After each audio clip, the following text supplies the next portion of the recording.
और हाँ, ये मेरी लास्ट मानवा होने वाली है। अगर ये नहीं चलती है तो फिर मैं मानवा बंद कर दूंगा और डायरेक्ट मानवा एक्सप्लेन करूंगा अपने चैनल को दांव पे लगा के, क्योंकि मानवा एक्सप्लेन करने पे कॉपीराइट आता है और चैनल हमेशा के लिए उड़ जाता है। और मैं इतना बड़ा गांडू तो हो नहीं कि दोबारा चैनल बना के 2 साल मेहनत करूंगा और दोबारा एक नया मानवा चैनल खोलूंगा जिसपे व्यूज के नाम पे घंटा कुछ नहीं आएगा। तुम्हें ये बात व्यूअर के तौर पे बुरी लगेगी, लेकिन एक क्रिएटर और वीडियो बनाने के तौर पे जब देखोगे तो ये बहुत ज्यादा मेहनत वाला काम है। 5 से 6 घंटे लग जाते हैं बस 1 घंटे की वीडियो बनाने के लिए। इसीलिए बिना किसी देरी के वीडियो को शुरू करते हैं। स्टोरी के स्टार्ट में यूएसए के न्यूयॉर्क एरिया को दिखाया जाता है, जहां पर सभी लोग काफी ज्यादा डरे हुए होते हैं और चारों तरफ एक इविल ऑरा छा चुका होता है। जितने भी मजिशियन और असैसिन प्लेयर्स इस जगह पर होते हैं वो भी काफी ज्यादा घबरा रहे होते हैं। तभी ये सभी लोग एक जगह को देखते हैं, जिसके बाद हमें दिखाया जाता है जो कि इस जगह पर अर्थ की एक लेयर को तोड़ता हुआ इस जगह पर आ रहा था, जिसको देखकर सभी लोगों की हालत खराब हो जाती है। सभी के सभी असैसिन कहने लगते हैं हम यहाँ पर इसका सामना नहीं कर सकते, ये जो मॉन्स्टर है ये हमारी क्षमता से बाहर है, ये काफी ज्यादा पावरफुल है। जितने भी असैसिन होते हैं उनकी हालत खराब हो जाती है। हमें इसी के साथ स्टोरी में आगे बताया जाता है इस वर्ल्ड में अब 10 ही कंट्रीज बची है और जितनी भी कंट्रीज इस वर्ल्ड में हुआ करती थी वो सभी की सभी खत्म हो चुकी हैं। इस वर्ल्ड के लोग काफी ज्यादा डरे हुए होते हैं। कुछ लोग कहने लगते हैं इस वर्ल्ड के डिस्ट्रॉय होने से पहले हमें इस मॉन्स्टर को मारना होगा, वरना हम सभी के सभी मारे जाएंगे। सभी के सभी जितने भी असैसिन और मैजिशियन होते हैं वो उस मॉन्स्टर को मारने के लिए आगे बढ़ने लगते हैं। एक जो हंटर होता है वो सभी से कहता है कि हम लोगों का लेवल काफी ज्यादा कम है, हम जैसे लोग इसका सामना नहीं कर सकते, ये हमें एक ही उंगली से मार सकता है। वो मॉन्स्टर भी अपनी एनर्जी को रिलीज कर रहा था और उसकी ब्रेथ काफी ज्यादा स्ट्रांग थी। हमें गेम का नाम बताया जाता है जिसने इस वर्ल्ड पर पूरे तरीके से कंट्रोल कर लिया है, जो कि और कोई नहीं बैटल नेट नाम से जाना जाता है इस वर्ल्ड में।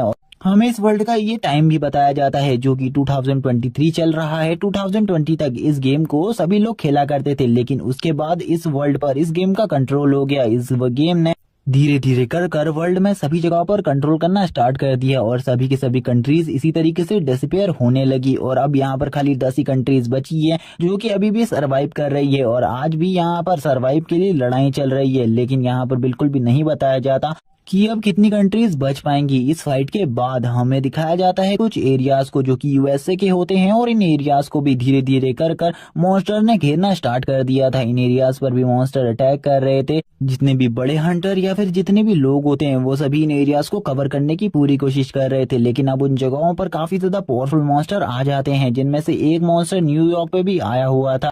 अब जितने भी लोग न्यूयॉर्क पर होते हैं ये मॉन्स्टर उन सभी के ऊपर हमला करना स्टार्ट कर देता है। सभी जितने भी लोग होते हैं वो यहाँ पर किसी चमत्कार का ही वेट कर रहे होते हैं कि कोई उन्हें यहाँ पर बचाने के लिए आएगा, जो कि उनका गॉड होगा, जो कि बहुत ज्यादा स्ट्रॉन्ग होगा। तभी हमें यहाँ पर एक बंदे को आता हुआ दिखाया जाता है जो कि इस मॉन्स्टर से फाइट करने के लिए आया हुआ था। ये यहाँ पर अपनी आंखों को यूज करते हुए इस मॉन्स्टर की स्ट्रेंथ को चेक करने लगता है और इसी के बाद ये तुरंत ही उस मॉन्स्टर के ऊपर हमला करने के लिए आगे बढ़ता है। इस बंदे को हमें दिखाया जाता है उस मॉन्स्टर से फाइट करते हुए। वो मॉन्स्टर भी एक एनर्जी चार्ज अटैक तैयार कर लेता है इसे मारने के लिए, जबकि ये बंदा भी अपनी फुल स्ट्रेंथ के साथ उस मॉन्स्टर के ऊपर अटैक कर देता है। इस बंदे का जो एक पंच होता है वो इतना ज्यादा स्ट्रॉन्ग होता है कि जो वो मॉन्स्टर होता है वो तुरंत ही इसके एक ही अटैक में मारा जाता है। और ये देखकर सभी लोग काफी ज्यादा खुश हो जाते हैं। वो कहने लगते हैं ये एक पावर है जो कि यहाँ पर एक रियल मार्शल गॉड की है, ये हम बिल्कुल भी नहीं समझ सकते क्योंकि हम काफी ज्यादा वीक है, हम इतने स्ट्रॉन्ग बिल्कुल भी नहीं है। हमें एक बंदा यहाँ पर बताता है कि जिस बंदे को उन्होंने अभी यहाँ पर इस वर्ल्ड को बचाते हुए देखा था वो इस वर्ल्ड में टॉप 10 स्ट्रॉन्गेस्ट पर्सन में से एक है और ये बंदा बिल्कुल भी कमजोर नहीं है। हमें बाकी के मार्शल वॉरियर्स को दिखाया जाता है जो कि ऊपर से इस नजारे को देख रहे होते हैं, लेकिन वो इस बंदे की बिल्कुल भी मदद नहीं करते और इस बंदे का जो एक आर्म होता है वो पूरे तरीके से डिसअपीयर हो चुका था और ये सब इस अटैक को करने की वजह से हुआ था और ये काफी ज्यादा बुरे तरीके से जख्मी भी हो गया था। लेकिन अभी भी यहाँ पर ये कह रहा होता है कि मुझे अभी जरूरत है अपने दोस्तों की, लेकिन वो कोई भी मेरी मदद करने के लिए नहीं आएंगे क्योंकि वो मुझसे ज्यादा हाई रैंक के हैं और मैं यूएसए से नहीं हूँ, जिस वजह से वो मुझे बिल्कुल भी पसंद नहीं करते। और वो अब यही बोलते हुए कहता है चलो देखते हैं अभी यहाँ पर आगे की जो वॉर है वो कैसे लड़ी जाती है। हमें यहाँ पर एक बंदे को दिखाया जाता है जिसके बारे में हमें बताया जाता है कि ये वर्ल्ड का नंबर 1 फाइटर है और इसकी रैंक 1 है और इसका नाम डोंगफेंग है। डोंगफेंग कहने लगता है अपने साथियों से हमें रुकना होगा, जैसे ही उस मॉन्स्टर का जो ऑरा है वो नीचे से डिसअपीयर हो जाएगा तभी हम लोग नीचे जाएंगे, वरना हमारी बॉडी को भी थोड़ा बहुत हार्म हो सकता है। क्योंकि आज से पहले इतना ज्यादा स्ट्रॉन्ग मॉन्स्टर कभी भी नहीं निकला था। लेकिन जो एक लड़की होती है जिसका रैंक हमें 3rd बताया जाता है और इसका नाम रियू है, ये यहाँ पर नीचे की तरफ जाने लगती है जिनको बचाने के लिए। कुछ लोग उसे रोकते हैं लेकिन वो फिर भी जाने लगती है और यहाँ पर जो डोंगफेंग होता है वो सभी से मना करता है उसे रोकने के लिए। सभी लोगों से कहता है वो बहुत ज्यादा स्ट्रॉन्ग है, इसीलिए तुम्हें उसे नहीं रोकना चाहिए, तुम उसके जितने स्ट्रॉन्ग नहीं हो, इसीलिए शांति से अपनी जगह पर खड़े रहो, उसे कुछ भी नहीं होगा, वो काफी ज्यादा स्ट्रांग है। और वो उसकी पावर को समझ सकते थे क्योंकि वो नंबर 1 फाइटर थे और वो नंबर 3rd पर आती थी। वो भी कहने लगते हैं मुझे भी यहाँ पर जल्दी से जाकर नीचे जाकर देखना होगा कि नीचे की स्थिति किस तरीके की चल रही है। हमें नीचे का सीन दिखाया जाता है जहाँ पर जितने भी लोग होते हैं वो यहाँ पर इस मॉन्स्टर के ऑरा की वजह से काफी ज्यादा सप्रेशन में होते हैं। काफी सारे लोग बेहोश हो रहे होते हैं इसके ऑरा की वजह से। ये लोग काफी ज्यादा बुरी हालत में होते हैं लेकिन कोई भी इनकी मदद नहीं कर रहा होता। इस टाइम पर सभी लोग तमाशा देख रहे होते हैं और जितने भी लोग हाई स्किल और हाई पावर के साथ ऊपर खड़े हुए होते हैं वो नीचे के लोगों को मरता हुआ देख रहे होते हैं, उनके तमाशे को देख रहे थे। जो कि यहाँ पर जियान होता है वो नीचे ही होता है और उसका एक बाजू कट चुका था, जबकि जो रियू होती है वो उससे कहने लगती है आखिरकार तुम्हारा एक बाजू कैसे कट गया। और जो रियू होती है वो जियान को काफी ज्यादा पसंद करती है, जिस वजह से वो जियान को देखकर काफी ज्यादा घबरा जाती है और वो तुरंत ही अपनी हीलिंग एबिलिटी को यूज करते हुए उसकी बॉडी को हील करने लगती है। जबकि यहाँ पर जियान उससे कहने लगता है इसका कोई भी असर नहीं होने वाला, जो ये मेरा हाथ है इसे तुम रिकवर नहीं कर सकती, इसे रिकवर मुझे खुद ही करना होगा। रियू उससे कहती है तुम्हें यहाँ पर इस मॉन्स्टर से फाइट नहीं लेनी चाहिए थी, ये काफी ज्यादा स्ट्रांग था। रियू अब उससे बात करने लगती है और इन दोनों की दोस्ती के बारे में हमें बताया जाता है ये दोनों काफी ज्यादा अच्छे दोस्त हैं, इसीलिए ये दोनों आपस में बातें करते हैं।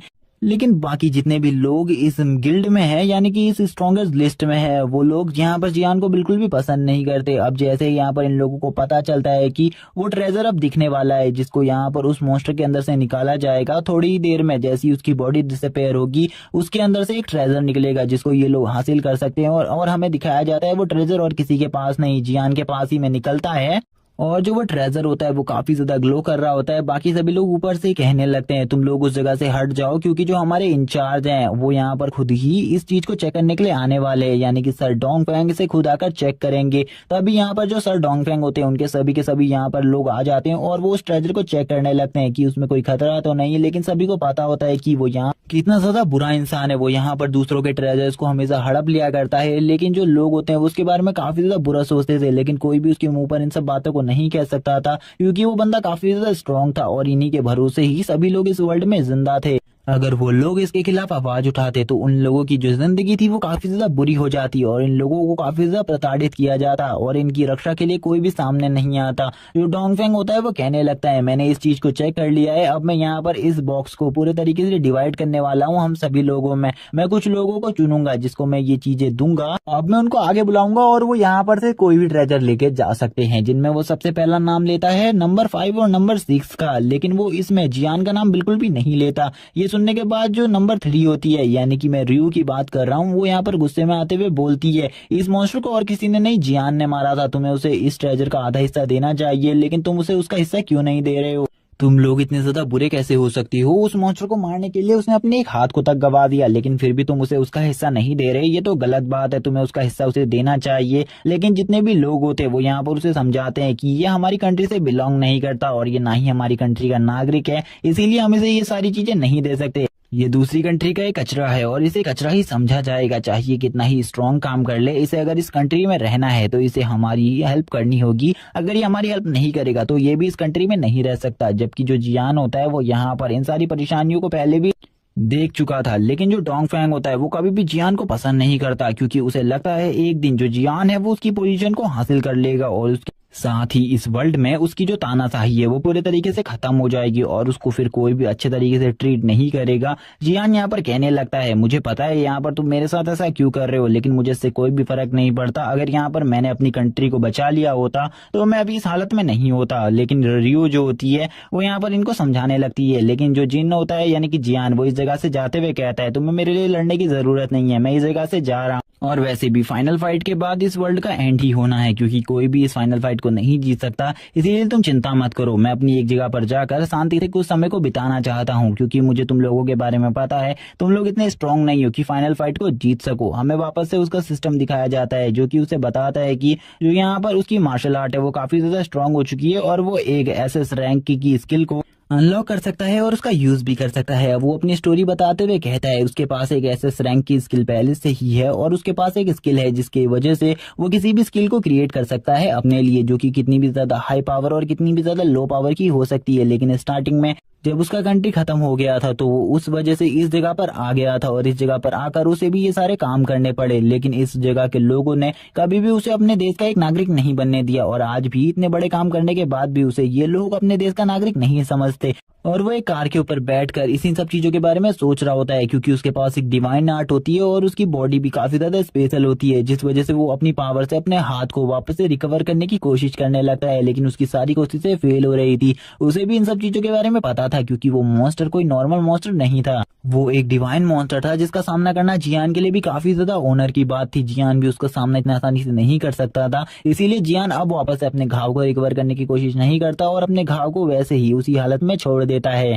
तभी यहाँ पर जो जियान का सिस्टम होता है उसमें एक नोटिफिकेशन आती है एक मिशन के बारे में। जियान जैसे ही उस नोटिफिकेशन को पढ़ता है वो कहता है मैंने बिल्कुल भी नहीं सोचा था अब यहाँ पर इस वर्ल्ड के हाफ ही प्लेयर जिंदा रहेंगे। हमें पता चलता है इस मिशन को सक्सेसफुली खाली कुछ ही देशों ने कंप्लीट किया है, जिनमें यूएसए और चाइना है। बाकी सभी के सभी देश अब इस वर्ल्ड से डिस्ट्रॉय होने वाले हैं। यह कि वो लोग इस टास्क को कंप्लीट करने में फेल हो गए थे, इसीलिए उनकी पूरी पब्लिक और उन पूरी कंट्रीज को तबाह कर दिया जाएगा। जिसको सुनने के बाद सभी लोग कहने लगते हैं हमने ऐसा बिल्कुल भी नहीं सोचा था ऐसा होगा हम लोगों के साथ। अब यहाँ पर एक रेड सिग्नल आते हुए एक सिस्टम यहाँ पर सभी को बताने लगता है। अब इस वर्ल्ड में एक सिस्टम अपेयर होता है और वो बताने लगता है कि 4212 ह्यूमंस को मार दिया जाएगा डीमंस के थ्रू, क्योंकि इन कंट्रीज में भी ज्यादा ह्यूमंस नहीं बचे थे, इसीलिए ये आंकड़ा इतना कम हो गया था। अब यहाँ पर जितने भी बचे हुए ह्यूमंस होते हैं और जो कि अपनी कंट्रीज के सबसे ज्यादा पावरफुल शख्स हैं, उन लोगों को फाइट करनी होगी इस वर्ल्ड में डीमंस के खिलाफ। और ये लास्ट फाइट होने वाली है डीमंस के खिलाफ, क्योंकि इसके बाद इस गेम की जो लेवल और रैंक है वो काफी ज्यादा आगे बढ़ जाएगी। जब यहाँ से ये लोग जा रहे होते हैं रियो इन सभी को समझाती है कि हमें जियान को भी इस जगह पर लाना चाहिए फाइट करने के लिए, क्योंकि जियान इन सब चीजों में काफी ज्यादा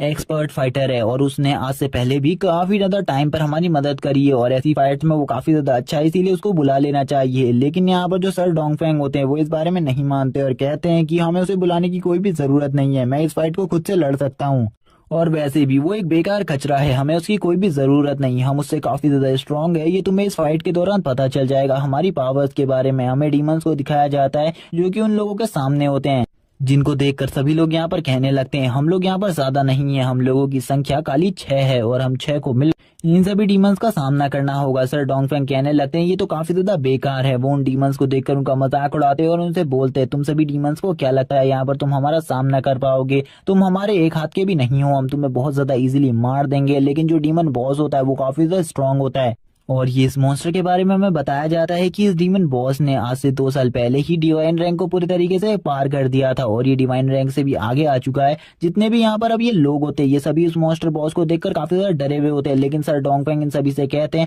हम यहाँ पर फाइट को कर सकते हैं, जबकि रियो अभी भी जियान के बारे में ही कह रही होती है हमें उसे बुला लेना चाहिए। लेकिन सर डोंगफेंग जो होते हैं वो कहने लगते हैं जियान की हमें बिल्कुल भी जरूरत नहीं है, हम इस काम को खुद ही से कर लेंगे और मैं इस काम को करने के लिए सबसे पहला कदम आगे बढ़ाऊंगा। सर डोंगफेंग जो होते हैं वो अपनी पावर को रिलीज करते हैं, वो भी इस टाइम पर डिवाइन रैंक पर होते हैं, इसीलिए वो अपनी फुल पोटेंशियल को रिलीज करते हुए काफी ज्यादा एनर्जी के ब्लो को क्रिएट कर लेते हैं और कहते हैं चलो ठीक है अब मैं तुम्हें दिखाता हूँ उस जियान से भी ज्यादा स्ट्रांग होना और स्ट्रांग बनना किसे कहते हैं। और जियान तो मेरे सामने कुछ भी नहीं है। और इसी के बाद वो डीमन बॉस के ऊपर अटैक करने के लिए आगे बढ़ते हैं और वो डीमन बॉस से कहते हैं तुम्हें आज मैं बिल्कुल भी नहीं छोड़ूंगा, तुम मेरे सामने एक कुत्ते से ज्यादा बिल्कुल भी कुछ नहीं हो। और वो अब उससे फाइट करने जा रहे होते हैं, जबकि जो डीमन बॉस होता है वो भी यहाँ पर आगे बढ़ता है और अपने एक ही नॉर्मल से अटैक में यहाँ पर उनको मार डालता है, जिसको देखकर सभी लोगों की हालत खराब हो जाती है। वो लोग ऊपर देखकर कहते हैं आखिरकार ये क्या हो गया। जितने भी लोग इस सब चीजों को लाइव देख रहे होते उन्हें भी इस बारे में पता चल जाता है। जो जियान होता है वो भी अपनी कार से नीचे बैठ जाता है और उसका सिस्टम उसे दिखाता है ह्यूमैनिटी की एक होप मारी जा चुकी है, ह्यूमैनिटी के लिए जो एक प्लेयर लड़ रहा था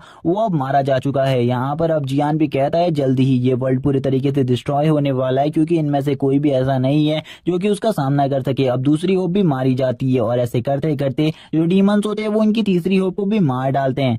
धीरे धीरे कर ह्यूमैनिटी की सारी होप मारी जाने लगती है। ह्यूमैनिटी की कोई भी होप इतनी ज्यादा पावरफुल नहीं थी कि वो इन डीमंस का सामना कर सके। डीमन बॉस इतना ज्यादा पावरफुल था कि उसका सामना करना इन सभी के लिए काफी ज्यादा बड़ी बात थी, लेकिन ये इसके सामने 2 सेकंड भी नहीं टिक पा रहे थे। रियू भी ऐसे ही मारी जाती है। जियान को काफी ज्यादा बुरा लगता है रियू की मौत का, लेकिन वो उसे उस जगह पर जाकर बिल्कुल भी नहीं बचा सकता था। लास्ट डिवाइन रैंक के जो मॉन्स्टर था उससे फाइट करने में उसने अपनी काफी ज्यादा एनर्जी को बर्बाद कर दिया था। अब जो उन सभी का सिस्टम होता है वो उन सभी को बताने लगता है कि ये वर्ल्ड खत्म होने वाला है और इसीलिए अब तुम लोग यहाँ पर मरने के लिए तैयार हो जाओ। अब सभी लोग रोने लगते हैं और रोते हुए वो कहने लगते हैं आखिरकार ये वर्ल्ड किस तरीके से डिस्ट्रॉय होगा। एक लेडी के पैर के नीचे से एक होल ओपन होने लगता है जो कि एक ब्लैक होल टाइप होता है और वो होल धीरे धीरे कर काफी ज्यादा बड़ा होता जा रहा था। वो होल इतना बड़ा होता है कि उसके अंदर से काफी ज्यादा थंडर लाइटनिंग भी निकलने लगती है, जिसको देखकर इन सभी की हालत खराब हो जाती है और इन्हें अब ये बात समझ में आ जाती है कि ये वर्ल्ड धीरे धीरे कर खत्म हो रहा है। इस वर्ल्ड का जो एंड है वो काफी ज्यादा नजदीक है और इस वर्ल्ड के एंड को ये सभी लोग अपनी आंखों से देखने वाले हैं। जो जियान होता है वो भी यही सब देख रहा होता है और उसे पता चलता है ये वर्ल्ड अब पूरी तरीके से एंड होने वाला है। जो अर्थ होती है उसको यहाँ पर एक ब्लैक होल ने कैप्चर कर लिया होता है और वो ब्लैक होल धीरे धीरे कर जो अर्थ होती है उसे अपने अंदर ही समा रहा होता है। जियान कहने लगता है मैं चाहूं भी तो इस बार कुछ नहीं कर सकता, अगर मैं कुछ कर सकता तो मैं जरूर करता इस ह्यूमैनिटी को बचाने के लिए। लेकिन तभी जो उसकी बॉडी होती है उसमें हलचल होने लगती है। धीरे धीरे कर उसकी बॉडी वापस से रिकवर होने लगती है। वो देखता है कि जो उसकी डिवाइन आर्ट है वो यहाँ पर एक्टिवेट हो चुकी है, इसी वजह से अब वो यहाँ पर उसे मरने नहीं दे रही। वो उसे एक ही अलग ग्राम में लेकर जा रही है, जिसके बाद वो बिल्कुल भी नहीं समझ पा रहा होता। वो तभी यहाँ पर कहता है मुझे लगता है कि मुझे इस वर्ल्ड को बचाने का एक और मौका मिलना चाहिए। अगर वो मौका मुझे मिलता है तो मैं पक्का इस वर्ल्ड में वापस से शांति को कायम कर दूंगा और इस वर्ल्ड के जितने भी लोग अभी मारे गए हैं और ना ही मेरी कंट्री, जो यहाँ पर मेरी कंट्री है वो भी नहीं खत्म होगी। मैं उसे भी बचा लूंगा क्योंकि पिछली बार मैंने जो लापरवाही दिखाई मैं उसे इस बार नहीं दिखा सकता।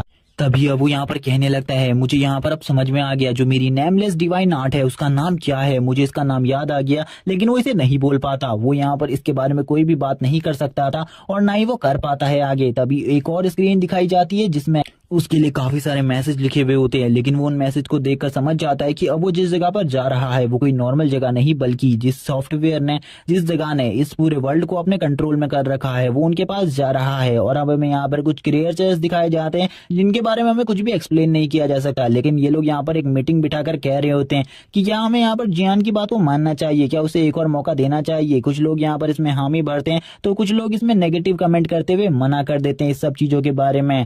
वोटिंग स्टार्ट हो जाती है। जैसे ही यहाँ पर वोटिंग स्टार्ट होती है कुछ लोग एग्री करने लगते हैं, यानी कि जो कुछ गॉड्स या फिर इन्हें कुछ भी कह लो, क्योंकि ये जो भी लोग हैं इनके लिए वोटिंग कर रहे हैं इनके बारे में हमें कुछ भी नहीं बताया गया। अब यहाँ पर जो जियान होता है उसको एक मौका मिल जाता है, ये काफी ज्यादा अच्छी बात थी। जियान यहाँ पर अपनी नींद जैसे ही खोल कर उठता है उसे लगता है कि ये सब था, क्या वो रियलिटी नहीं थी। वो यहाँ पर तभी उसे याद आता है कि वो सब रियलिटी थी, उसे सब कुछ समझ में आ जाता है। वो कहने लगता है क्या वो यहाँ पर वापस से पिछले टाइम में वापस आ चुका है। वो तभी टाइम के बारे में सोचने लगता है। वो कहता है क्या वो अपनी कंट्री में है। तभी उसका जो सर होता है वो काफी ज्यादा जोरों से दर्द कर रहा होता है, लेकिन वो इन सब चीजों को नहीं समझ पा रहा होता, कुछ भी नहीं समझता वो। तभी वो कहता है ये कौन सी जगह है। उसे नहीं पता होता कि वो किस जगह पर है इस टाइम पर। वो जैसे ही अपने चारों तरफ देखता है उसे पता चलता है कि वो और कोई नहीं उसी के घर पर है। वो तभी यहाँ पर अब सब कुछ उसे लग रहा होता है ये सब कुछ सपना है। वो बाहर जाकर इन सब चीजों को देखने लगता है। उसे पता चलता है ये कंट्री और कोई नहीं उसकी कंट्री है जो कि साउथ कोरिया है। वो अब यहाँ पर टाइम को भी चेक करता है, उसे पता चलता है वो 2020 में वापस आ गया है। इसीलिए वो खुश होते हुए कहते हैं अब शायद से मैं सब कुछ ठीक कर पाऊंगा, मैं इस वर्ल्ड को अच्छे तरीके से ठीक कर सकता हूँ। कुछ लोग यहाँ पर आपस में लड़ रहे होते हैं जिनमें से दोनों बच्चे कह रहे होते हैं मैं यहाँ पर स्वॉर्ड किंग हूँ। स्वॉर्ड किंग का नाम भी हमें बताया जाता है, उसका नाम जिन है और वो एक काफी ज्यादा काबिल फाइटर है और वो कोरिया की तरफ से फाइट करता है। ये दोनों ही यहाँ पर उसी के नाम पर एक दूसरे से लड़ रहे होते हैं। तभी जो एक लेडी होती है वो उससे पूछती है एक मैन से क्या तुम आज भी रात उस गेम को खेलने वाले हो। वो लड़का भी हामी भरता है इस चीज के लिए। जियान को समझ में आ जाता है ये वही टाइम है जब ये गेम काफी ज्यादा पॉपुलर होना स्टार्ट हो गया था। और तभी उसके सामने उसकी एक सिस्टम स्क्रीन आ जाती है जिसको वो देख रहा होता है और सिस्टम चार्ट को पढ़ते हुए बोलता है ये तो काफी ज्यादा अच्छी बात है कि मेरा जो नाम है सॉन्ग जियान यानी कि इसका फुल नेम है और मैं इसे खाली जियान ही कहूंगा आगे स्टोरी में। गाइस मैं बता दूं पहले से ही। वो कहता है जो अब मेरा यहाँ पर मार्शल आर्ट है वो यहाँ पर काफी ज्यादा वीक हो चुका है। इन्हें देखकर तो मुझे रोना आ रहा है क्योंकि जो मेरी स्ट्रेंथ है वो भी काफी ज्यादा कम है। वो यहाँ पर इन्हीं सब चीजों के बारे में बात कर रहा होता है। उसे पता चलता है कि वो एक एफ रैंक का प्लेयर है इस टाइम पर और वो काफी ज्यादा वीक है। वो इस सब चीजों को देखते हुए बोलता है इस तरीके से मैं किस तरीके से आगे आ पाऊंगा, मुझे नहीं लगता मैं आगे आ भी पाऊंगा। तभी वो एक जगह पर एक फोटो को देखता है, जिसे देखकर वो काफी ज्यादा इमोशनल होते हुए अपने कोरिया के डिस्ट्रक्शन की स्टोरी सुनाता है और वो बताता है जो उसकी पिछली लाइफ थी उसमें वो कोरिया को डिस्ट्रॉय होते हुए उसने अपनी आंखों के सामने देखा था। वो बताता है पहले जो ये गेम था इसके लिए सभी लोग काफी ज्यादा क्रेजी थे और सभी लोग इस गेम को खेला करते थे। ऑन वर्ल्ड टूर्नामेंट भी हुआ करते थे और इसमें रैंक देखी जाती थी, जिसमें जो कोरिया की रैंक थी वो हमेशा से 3rd रैंक हुआ करती थी। कोरिया को जो एक महान फाइटर था जिसको सभी काफी ज्यादा पसंद करते थे, जिसको स्वॉर्ड किंग के नाम से जाना जाता था, उसका नाम जिन था, उसे काफी ज्यादा पसंद किया जाता था। वो 2 तरीके की स्वॉर्ड को यूज करता था, जिसमें से एक आइसी स्वॉर्ड और एक फ्लेमी स्वॉर्ड थी, जो कि उसका सबसे ज्यादा पसंदीदा वेपन थी। इन्हीं दोनों वेपन से वो फाइट करता था और कोरिया के लिए नाम कमाता था। वो कोरिया के लिए ही फाइट करता था, हर तरीके की फाइट को वो कोरिया के लिए करता था। वो हमेशा कोरिया को 3rd रैंक पर पहुंचा देता था और बाकी जो 2 रैंक थी उनके बारे में हमें कुछ भी नहीं बताते। किसी भी प्लेयर के लिए उसे हराना नामुमकिन था, वो सभी को बहुत ज्यादा इजीली हरा देता था। वो इस गेम में काफी ज्यादा प्रो था, उसे हराना सभी के बस की बात नहीं थी। कुछ गिने चुने ही प्लेयर थे जिन्होंने आज तक उसे हराया था, लेकिन वो बंदा कुछ ही टाइम बाद बदल गया और उसने कोरिया का साथ छोड़ना स्टार्ट कर दिया। जब कोरिया में उसका क्रेज काफी ज्यादा था उसी टाइम पर उसने सभी लोगों को धोखा दे दिया। जब सभी बच्चे सभी लोग उसे काफी ज्यादा पसंद करते थे, सभी लोग उसके काफी ज्यादा बड़े फैन थे, सभी लोग उसकी तरह गेम खेलना चाहते थे और उसी की जितना ही पावरफुल बनना चाहते थे इस गेम के अंदर, लेकिन कोई भी उतना पावरफुल नहीं बना और ना ही उतना ज्यादा पॉपुलर। लेकिन जो 2020 की चैंपियनशिप थी उसे जीतने के बाद उसने यहाँ पर एक घोषणा करी, जो की थी एक लाइव टीवी पर, और लाइव टीवी टेलीकास्ट में उसने यहाँ पर सभी को एक बात बतानी चाहिए जिसे सुनने के लिए सभी काफी ज्यादा वेट कर रहे थे। वो सभी लोग उसके लिए वेट कर रहे थे कि वो लाइव टेलीकास्ट में क्या बोलेगा, लेकिन उसने लाइव टेलीकास्ट में जो बात बोली वो किसी को भी पसंद नहीं आई। उसने ये बोला कि वो अब अपने कंट्री को चेंज कर रहा है, वो जापान जा रहा है और जापान का ही आज से वो प्लेयर कहलाएगा।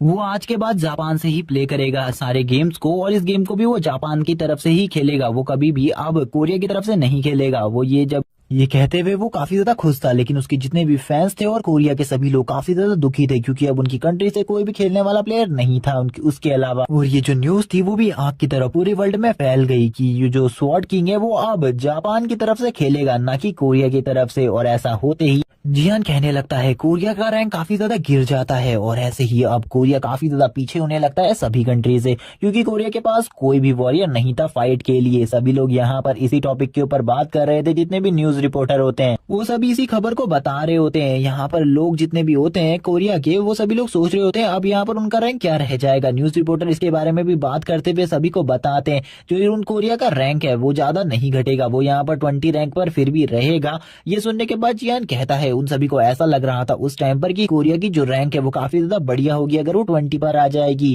लेकिन एक 3rd नंबर वाली कंट्री 20 नंबर पर आ जाएगी, ये कितनी ज्यादा बेकार बात है। इसके बारे में कोई बात ही नहीं कर रहा था। उस टाइम पर सभी को ऐसा लग रहा था कि जिनके जाने की वजह से इतने भी ज्यादा चेंजेस नहीं होंगे, लेकिन जैसे जैसे यहाँ पर जो न्यू ईयर आया वैसे ही यहाँ पर सब कुछ चेंज हो गया, सभी लोग चेंज हो गए और अब बैटल.नेट गेम भी चेंज हो गया। और चेंज होने के साथ ही न्यूज रिपोर्टर्स को भी पता चल गया कि अब इस वर्ल्ड का क्या होने वाला है और सभी लोग अब इस बारे में बात करने लगे। अगर अब हमारे पास जो डबल स्वॉर्ड्समैन यानी कि स्वॉर्ड किंग है वो होता तो हम इस बैटल.नेट गेम को और ज्यादा अच्छे तरीके से खेल सकते थे। कोरिया का रैंक धीरे धीरे गिरने लगा, जिस वजह से जो बैटल.नेट गेम था उसके जो सिस्टम थे वो चेंजेस हो गए और यहाँ पर काफी सारे चेंजेस के बाद जो बैटल.नेट गेम था वो भी धीरे धीरे अपने आप को इवॉल्व करने लगा और अब वो पूरी दुनिया को अपने हाथों से कंट्रोल करने लगा। अब बैटल.नेट गेम के जो रूल्स होते हैं वो चेंज हो जाते हैं उसी टाइम पर। अब बैटल.नेट गेम में जो रियलिटी में मर जाता था यानी कि उस गेम के अंदर मारा जाता था वो शख्स अब रियलिटी में भी मारा जाता था, रियलिटी में भी उसकी कोई एग्जिस्टेंस नहीं रहती। सभी लोगों को इस बारे में नोटिफिकेशन दे दी गई थी और फिर भी ये सभी लोग उस गेम को खेल रहे थे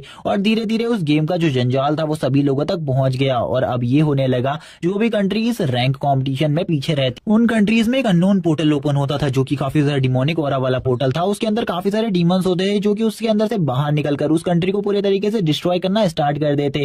धीरे धीरे ऐसे कर ही काफी सारी कंट्री डिस्ट्रॉय होने लगी। जब यहाँ पर कोरिया का नंबर आया सभी लोग ऐसा सोच रहे थे अगर उनके पास स्वॉर्ड किंग होता तो शायद से कोरिया इस तरीके से डिस्ट्रॉय नहीं होता। कोरिया के भी बहुत ज्यादा बुरे दिन चले और कोरिया को भी डिस्ट्रॉय कर दिया गया। डीमंस को रोकने के लिए जितनी भी आर्म फोर्सेस थी उन्होंने अपनी पूरी कोशिश करी, लेकिन कोरिया को कोई भी ना बचा सका। मैं और मेरे कुछ साथी इस जगह से भागने में कामयाब रह गए और वो अपने आप को भागने वाला भी कह रहा होता है, लेकिन वो ये भी बताता है कि उन डीमंस का सामना वो बिल्कुल भी नहीं कर सकता था। वो अपनी नॉर्मल ह्यूमन पावर से तो उसका सामना नहीं कर सकता था क्योंकि वो उस टाइम पर इस गेम को बिल्कुल भी नहीं खेला करता था। वो उस टाइम पर कुछ और ही काम किया करता था। वो काफी ज्यादा वीक था। वो एक एफ रैंक का हंटर था, जैसे कि अभी वो एफ रैंक पर है और वो इतना ज्यादा वीक था कि वो इस चीज में कुछ भी नहीं कर सकता था। लेकिन अब वो अमेरिका पहुंच गया था और अमेरिका पहुंचने के बाद उसने काफी ज्यादा परिसिद्धि हासिल करी। वो तभी यहाँ पर जिन को देखते हुए बताता है, जो जिन है वो यहाँ पर और कोई नहीं उसी के बहन का हस्बैंड है। और अब वो उसकी फोटो को देख रहा होता है। वो कहने लगता है, सिस्टर मुझे बिल्कुल भी समझ में नहीं आया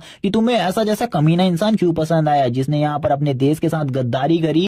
और इस टाइम पर उसकी बहन की भी डेथ हो चुकी थी। वो अपने जीजा जी की फोटो पर एक जोरदार पंच मारता है और ये पंच इतना ज्यादा स्ट्रांग होता है कि जो ग्लास होता है, ग्लास मिरर भी पूरे तरीके से टूट जाता है। और वो गुस्से में बोलता है, तुम कमीने, मैं तुम्हें तो बिल्कुल भी नहीं छोड़ूंगा। तुमने अपने देश के साथ गद्दारी कर बिल्कुल भी अच्छा नहीं किया, लेकिन अब मुझे पता है मुझे क्या करना है। मैं इस जगह को यानी कि अपनी कंट्री को खुद बचाऊंगा और खुद की हिम्मत पर अपनी कंट्री को वापस से स्टैंड करूंगा और रिप्रेजेंट करूंगा अपनी कंट्री के मार्शल हॉल को। हमें मार्शल हॉल दिखाया जाता है। इसी के बाद जियान का सीन वापस से दिखाते हैं। जियान जो होता है वो यहाँ पर कह रहा होता है, जिस टाइम पर मेरी कंट्री तबाह हो रही थी उस टाइम पर मैं वाइन पीकर किसी जगह पर पड़ा हुआ था और काफी ज्यादा कार्ड्स खेल रहा था, जिस वजह से ये सब हुआ। तभी वो वापस से अपनी रैंक को देखता है। उसे पता चलता है कि वो लेवल 2 पर है, लेकिन अभी भी जो उसकी स्ट्रेंथ और उसकी स्टेमिना बाकी सब चीजें हैं वो काफी ज्यादा कम है। वो उन सब चीजों को देखकर बोलता है, इन सब चीजों के साथ तो मैं बिल्कुल भी अपनी कंट्री को स्टैंड नहीं कर सकता। मुझे और ज्यादा पावर की जरूरत है, इसीलिए मुझे धीरे धीरे कर अपने लेवल को बढ़ाना होगा। मुझे अपनी और ज्यादा पावर्स को गैदर करना होगा, जिसके बाद ही मैं अपनी कंट्री को स्टैंड कर पाऊंगा। लेकिन अब जो उसका सिस्टम था उसमें काफी सारे न्यू फीचर्स भी आ चुके थे, जिसको उसने आज से पहले कभी भी इस सिस्टम में नहीं देखा था। आज से पहले पिछली प्रीवियस लाइफ में भी उसने इस सिस्टम को नहीं देखा था और ना ही उसके इस गाइडलाइंस को पढ़ा था। इस टाइम पर बस वो सिस्टम उसे यही बता रहा था कि उसका रैंक क्या है और अदर प्लेयर से वो कितना ज्यादा वीक है। वो उसे बता रहा था कि यहाँ पर अगर उसे प्रमोट होना है नेक्स्ट लेवल पर या फिर कोई अचीवमेंट हासिल करनी है तो उसे अपनी पावर को और ज्यादा बढ़ाना होगा और काफी ज्यादा टाइम तक गेम खेलना होगा, जिसके बाद उसे एक्सपीरियंस हासिल होगा और इसी एक्सपीरियंस से उसका लेवल भी बढ़ेगा और उसकी पावर्स भी और ज्यादा बढ़ जाएंगी। और इस टाइम पर जो जियान होता है उसके पास कोई भी स्किल नहीं होती और इसके बाद जो इसकी प्रीवियस लाइफ की स्किल थी वो भी अभी इसके पास नहीं थी। वो कहने लगता है, प्रीवियस लाइफ में मैं काफी ज्यादा बेकार था, इसीलिए मुझे इस बार टाइम को वेस्ट नहीं करना है प्रीवियस लाइफ की तरह। इस बार मुझे गेम खेलना है और गेम में काफी ज्यादा आगे तक जाना है, क्योंकि मुझे लगता है जो नेक्स्ट ईयर है वो आते ही यहाँ पर ये वर्ल्ड पूरे तरीके से वापस से चेंज हो जाएगा। और इस बार जो चेंजेस होंगे उसे मुझे रोकना है, यानी कि मुझे चेंजेस नहीं रोकने, मुझे अपनी कंट्री को बचाना है। इन सब चीजों में मैं अपनी कंट्री को प्रोटेक्ट करूंगा। वो अपने टेबल में काफी सारी ड्रिंक्स को देख रहा होता है। वो बोलता है, शायद से मैंने कल रात इन सब चीजों को पिया होगा। वो वापस अपने सिस्टम को चेक करता है, जिसमें एक नोटिफिकेशन आती है कि जो उसका सिस्टम है उसमें कोई चीज रिबूट हो रही है और उसको काफी सारे न्यू रिवॉर्ड्स भी मिल रहे हैं, जिसमें से एक चीज है गिफ्ट शॉप। और ये गिफ्ट शॉप में काफी सारी चीजें हो सकती हैं उसके काम की। और वो उन सब चीजों को देखकर बोलता है, आज से पहले तो मैंने कभी भी इस गिफ्ट शॉप के बारे में नहीं सुना था। प्रीवियस लाइफ में भी मेरे पास ये सिस्टम था, लेकिन उसमें ये चीज नहीं थी। इसी के बाद उसकी नजर पड़ती है एक बोतल के ऊपर, जिसमें एक गोल्डन कलर का पानी होता है, जिसको वो समझ जाता है कल रात उसने वाइन की जगह पर इस ड्रिंक को पी लिया था, जिस वजह से उसका लेवल बढ़ गया है। अब उसे यहाँ पर सब कुछ समझ में आने लगता है अपनी स्टोरी कि उसका लेवल कल रात कैसे बढ़ा था। अब वो यहाँ पर सोच रहा होता है उसे इस ड्रिंक को पूरे तरीके से कंप्लीट कर लेना चाहिए, क्योंकि ये ड्रिंक किसी भी बंदे के लेवल को बढ़ा देती है और कभी कभी तो ये उसकी पॉइंट्स को भी बढ़ाने लगती है। और वो तुरंत ही उसको पी लेता है। उसे पता चलता है उसके पास इस टाइम पर 1,00,000 पॉइंट पहले से ही हैं और जो कि उसके पास पहले से हैं। ये देखकर वो फिर से शॉक होता है और कहता है, मैंने आज से पहले कभी भी नहीं देखा किसी बंदे को रिजर्व होते ही 1,00,000 पॉइंट मिल जाते हो, लेकिन ये मेरी खुशकिस्मती है और मुझे लगता है मैं इस पॉइंट से काफी सारी चीजें कर सकता हूँ। और अब वो वापस से कहता है, चलो मुझे अपने सिस्टम को वापस से चेक करना चाहिए, क्योंकि इसमें काफी सारी नई चीजें हो सकती है और इन नई चीजों को फाइंड कर मुझे इस गेम के बारे में कुछ जानने को भी मिलेगा। और वो वापस से अब सिस्टम को अच्छे तरीके से चेक कर रहा होता है खाते हुए, और वो कहने लगता है, ये सिस्टम तो काफी ज्यादा अमेजिंग है। मैं यहाँ पर रियल वर्ल्ड वर्चुअल वर्ल्ड में गेम खेलने कब जाऊंगा मुझे इसका नहीं पता, लेकिन जो ये मेरे सामने चीज है ये काफी ज्यादा अमेजिंग है, क्योंकि यहाँ पर जो ये शॉप है इसमें कुछ खास नहीं, लेकिन इसे अपग्रेड करना है। तभी उसके सामने एक और पॉपअप स्क्रीन आती है कि उसके पास एक गोल्डन कलर का कार्ड पड़ा हुआ है और इस गोल्डन कार्ड के बारे में भी कुछ बताया जाता है कि ये गोल्डन कार्ड किसी भी बंदे को इजीली नहीं मिलता। ये एक एक्सचेंजिंग कार्ड है और इसका वो यूज कर अपनी प्रोग्रेस में मदद ले सकता है। वो इस कार्ड का यूज करने के लिए तैयार था, क्योंकि उसे पिछली लाइफ में ऐसा कोई भी कार्ड नहीं मिला था, लेकिन इस लाइफ में उसके पास ये ऑप्शन था कि वो इस कार्ड को यहाँ पर वापस एक्सचेंज कर सकता है। तो वो इसके लिए तैयार हो जाता है और तुरंत ही इसे एक्सचेंज कर देता है। और एक्सचेंज पर क्लिक करते ही वो सोच रहा होता है आखिरकार मुझे एक्सचेंज के बाद क्या चीज मिलेगी। वो इंतजार कर रहा होता है किसी एक्सचेंज का, और यहाँ पर तभी उसके सामने एक गोल्डन कलर की स्क्रीन आती है जो कि उसकी शॉप होती है। बताया जाता है ये उसकी शॉप का लेवल 1 है, जिसमें काफी सारी न्यू चीजें ऐड कर दी गई है। वो कहता है, क्या सही में यहाँ पर ये बेकार सी चीज मिली है मुझे? मैंने बिल्कुल भी नहीं सोचा था मुझे एक ऐसी चीज मिलेगी। इस शॉप को मैंने पहले भी चेक किया था, इसमें कोई भी इंटरेस्टिंग थिंग नहीं थी, लेकिन मुझे वापस से इसे कुछ देखना चाहिए, क्या मैं इसे अपग्रेड कर सकता हूँ। वो यहाँ पर सोचता है क्या उसे इसे अपग्रेड करना चाहिए। वो थोड़ी ही देर में ये सोचने के बाद कहता है चलो ठीक है अपग्रेड कर देते हैं, अगली चीजें हमें क्या मिलती है हम ये देखते हैं। जैसे ही वो यहाँ पर वापस से अपग्रेड करता है, उसे पता चलता है जो लेवल 2 है उसे उस पर एक और बेकार चीज मिली है जो कि इस टाइम पर उसके किसी काम की नहीं होती। वो कहता है चलो ठीक है मुझे इस सिस्टम को शायद से लेवल 3 का कर चेक करना चाहिए, लेकिन वो लेवल 3 का करने से पहले वापस से सोचता है कि उसे ये स्विच सिस्टम है वो यहाँ पर अभी कोई भी काम नहीं आ रहा है, इसीलिए उसे इसमें कोई भी अपग्रेड नहीं करने चाहिए। वो कहता है पहले भी मैं यहाँ पर काफी ज्यादा गैम्बलिंग करता था, मुझे लगता है मुझे गैम्बलिंग की तरह यहाँ पर एक रिस्क तो लेना ही चाहिए। वो वापस से इस चीज को कर देता है और जैसे ही वो यहाँ पर लेवल 3 करता है उसे पता चलता है जो उसका अचीवमेंट है, यानी कि इस गेम में अचीवमेंट सिस्टम भी था जिसमें उसकी एक अचीवमेंट पूरी हो गई थी जिसे उसे 1000 पॉइंट मिलते हैं और वो खुश हो जाता है। अब वो यहाँ पर बताता है कि लेवल 3 के करने के बाद उसके पास खाली 50,000 ही पॉइंट्स बचे हैं और अब यहाँ पर जो लेवल 4 है उसे करने के लिए उसे 40,000 पॉइंट्स की जरूरत है। अगर वो इस लास्ट पॉइंट स्पिन को भी कर देता है तो वो उसका जो सिस्टम है वो लेवल 4 का हो जाएगा, लेकिन अगर वो लेवल 4 का ना कर बाकी सारी चीजों पर ध्यान देता है उनको खरीदता है तो यहाँ पर उसकी पैसे की काफी ज्यादा बचत होगी।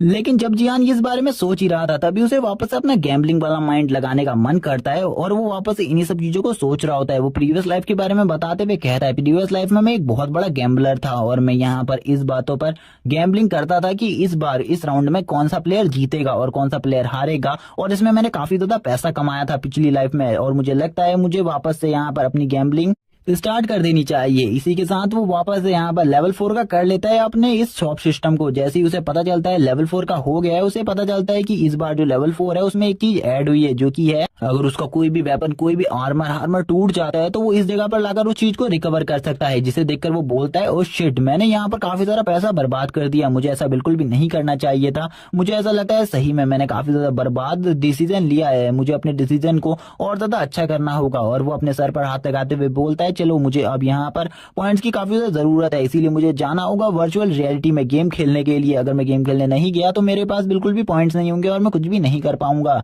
भले ही अभी इन पॉइंट्स की कोई कीमत नहीं है, लेकिन जैसे ही 2021 स्टार्ट होगा इन पॉइंट्स की कीमत काफी ज्यादा बढ़ जाएगी और जिसके भी पास हाईएस्ट पॉइंट होंगे वो इन चीजों को यूज कर पाएगा। तभी वो एक फिंगरप्रिंट से एक लॉक को ओपन करता है, जो यहाँ पर डोर होता है उसका ऑटोमेटिक सिस्टम उसे बताता है तुम्हें यहाँ पर रजिस्टर कर लिया गया है, तुम इसी फैमिली से बिलोंग करते हो। वो बोलता है चलो ठीक है, ये मुझे अच्छे तरीके से जानता है कि मैं सॉन्ग फैमिली से बिलोंग करता हूँ।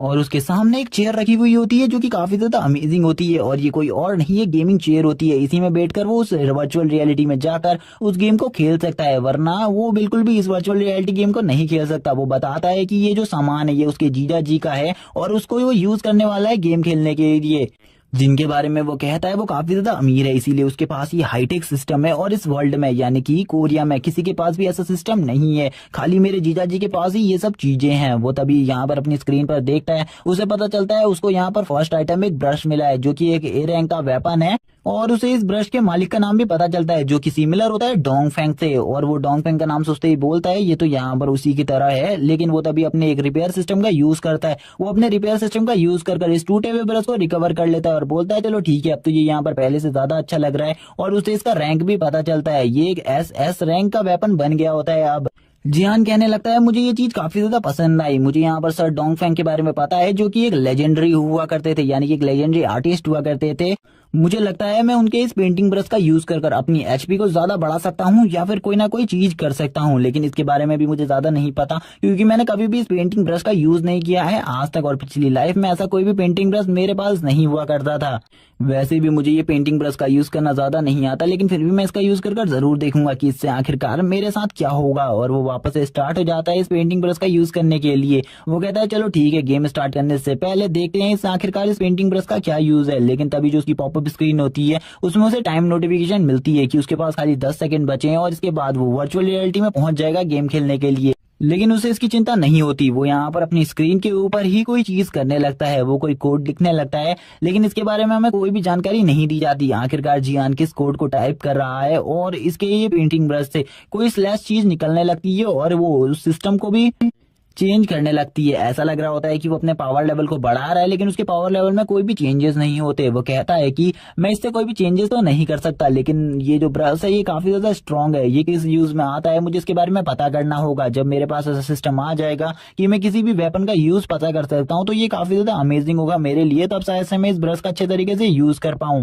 और इसी के बाद ही अब उसका टाइम भी अप हो जाता है, लेकिन अभी भी वो उस ब्रश को पकड़कर काफी ज्यादा यूज करने की कोशिश कर रहा था, लेकिन उस ब्रश का कोई भी यूज नहीं कर पा रहा था। वो कहता है चलो ठीक है, अब तो यहाँ पर मेरा टाइम हो गया है, अब मैं वर्चुअल रियलिटी में थोड़ी ही देर में पहुंचने वाला हूँ। और इसी के बाद उसका जो माइंड होता है अब वो तुरंत ही इस जगह से गायब होने लगता है धीरे धीरे कर और अब उसकी बॉडी भी इस जगह से डिसअपेयर होने लगती है। इसी के बाद वो हमें गेम में जाने से पहले बताता है जो गेम है वो एक सेकंड वर्ल्ड की तरह है और वो गेम के अंदर अपनी एक दूसरी लाइफ को जीते हैं जैसे कि एक रियल लाइफ में होती है, लेकिन उस जगह पर वो अपने स्ट्रेंथ, स्टैमिना और अपनी एजिलिटी को और बढ़ा सकते हैं और ज्यादा पावरफुल बना सकते हैं अपने आप को उस वर्ल्ड में। लेकिन ये सब 2021 तक इस वर्ल्ड में भी एग्जिस्ट करने लगा था। वो बताता है कि काफी सारे गिल्ड बनने लगे हैं अभी से ही, और जो भी कंट्रीज हैं वो अपने गिल्ड मेंबर्स को काफी ज्यादा पावरफुल बनाना चाहती है। काफी सारे इंस्टीट्यूट भी ओपन हो चुके हैं जो कि अपने लोगों को काफी ज्यादा स्ट्रांग बना रहे हैं। वो बताता है कि यहाँ पर जो अब फाइट होने वाली है उसमें जो भी बंदा टॉप पोजीशन हासिल करेगा वही बंदा नेक्स्ट राउंड में जाएगा और नेक्स्ट राउंड जाने के बाद वही नेक्स्ट राउंड को खेल सकता है। और यहाँ पर